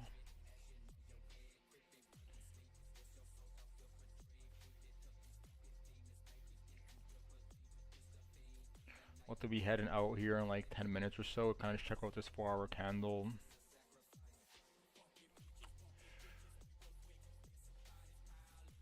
Call it a night. Get ready for a nice, good night's sleep. Markets open again tomorrow. Hopefully we get some nice flows going. Also, kind of look at the options data actually. Didn't never do that today. Let's check out some of the options data.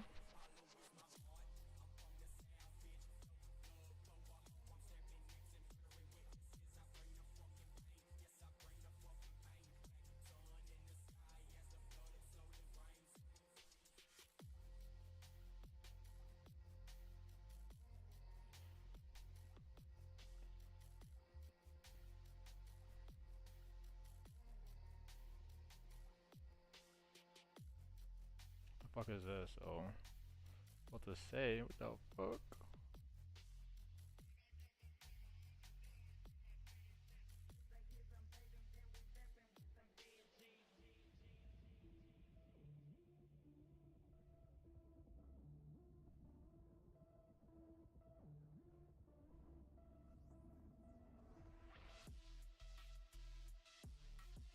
That makes sense. Pretty low volume currently. Well, we'll see all the updates with the 0 data expiry flows.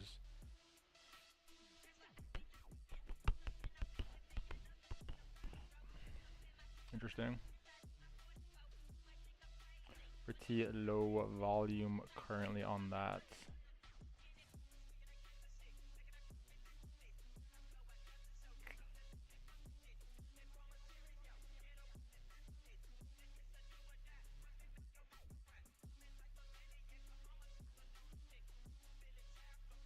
Tomorrow is OPEX though. How are all these other charts looking?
interesting.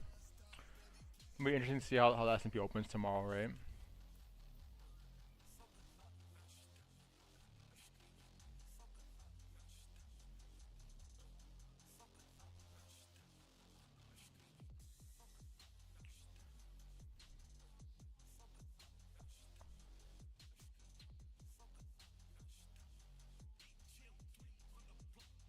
There's a roll to restart to close above 6,000, start like kind of ramping up. Especially if we get towards like 650, like the closer we get to this, like the more of a magnet it is, 6050. Very curious to see how the futures go overnight in that regard. Get a bullish gap, I'll kind of see the reaction there as well.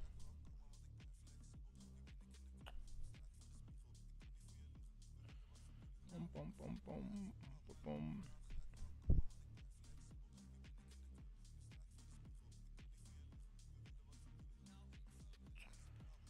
I was like very curious to see the gamma flow, the gamma rate, all the gamma data for the 0-day flows.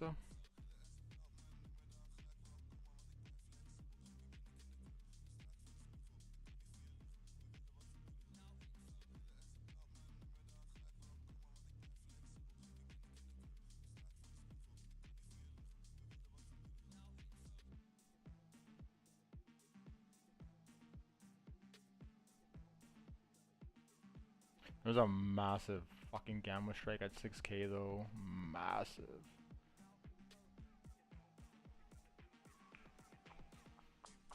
Boom, boom, boom, boom. Biggest one we've seen in a while, which makes sense. Makes sense because it is quarterly expiry. Boom, boom, boom, boom, boom, boom.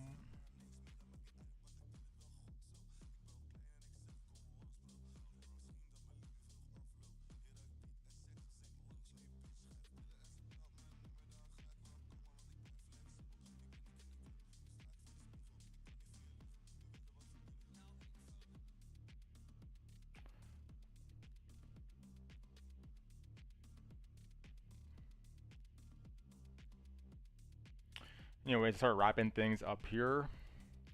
Not really much of a juice box, right? Really not much of a juice box, because nothing has changed from yesterday or the day before, really.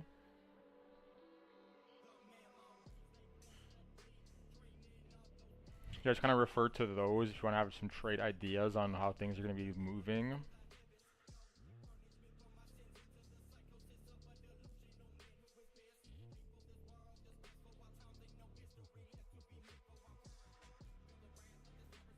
I mean, at this point, like, I don't know, I wouldn't even... Like, sure, you can do it the usual kind of positioning, like, let's just kind of say, let's just do like a quick mini one, I suppose. Well, I wouldn't be too optimistic about these things. Because we're getting tighter and tighter, right? It's getting tighter and tighter. At any moment, some momentary burst of order flow can, like, fuck up your entry. So I would suggest waiting for, like, the kind of the move to begin before deciding what you want to take. But if you really want to look for like a scalp kind of thing, probably losing this level.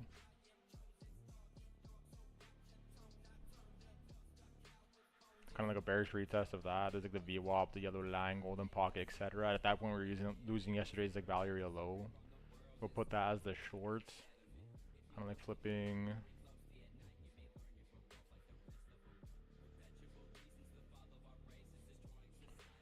Something like that to getting on the move before we start to clean all this lower stuff. And aside from that, like refer to yesterday's juice box for all the other ideas. In terms of a long, like at this point, I wouldn't even take it, to be honest. Like, you either got in on this one, or is it?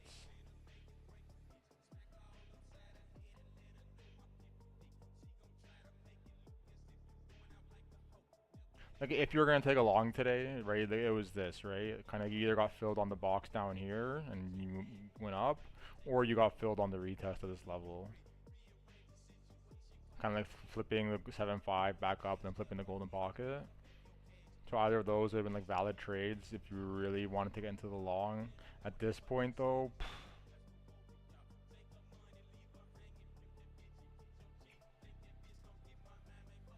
A little late, in my opinion. Also, like the retest of the daily, the value area low. If you're really, really, really itchy to do it,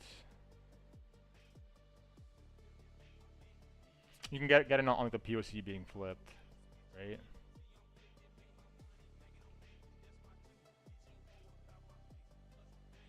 Kind of like flip yesterday's like the TPO point of control and like the volume POC. Get in on the move before we sweep up here. Thing is, these entries are really risky, right? That's the thing with these entries. It's like you're in this little ding dong mashup, and there's a world where you don't get that bounce, right? You just get filled, and it just rolls over on you, and you don't get the chance to put your stop loss break even. So, personally, I would not be too keen on taking these. If you do, they don't put some crazy size into these positions, right? Fully expect to get stopped out. Not a lot of edge to be made in this small like sequence of price action at this point.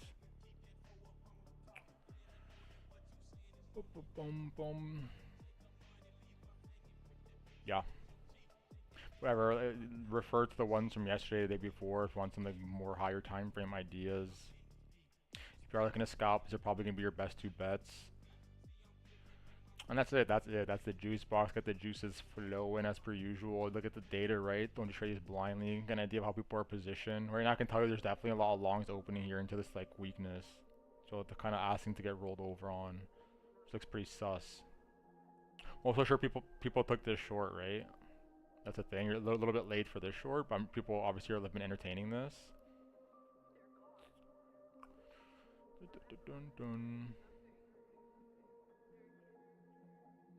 Yeah, we'll be back at it again tomorrow as per usual. Same usual time. So quick chat shoutouts, and then I'm out of here. Shout out to 3, shout out to Trader Sosa. Shout out to me. Who else we got in here?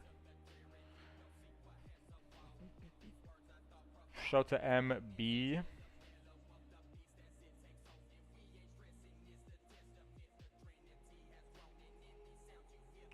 Shout out to Terry. Shout out to Vinny.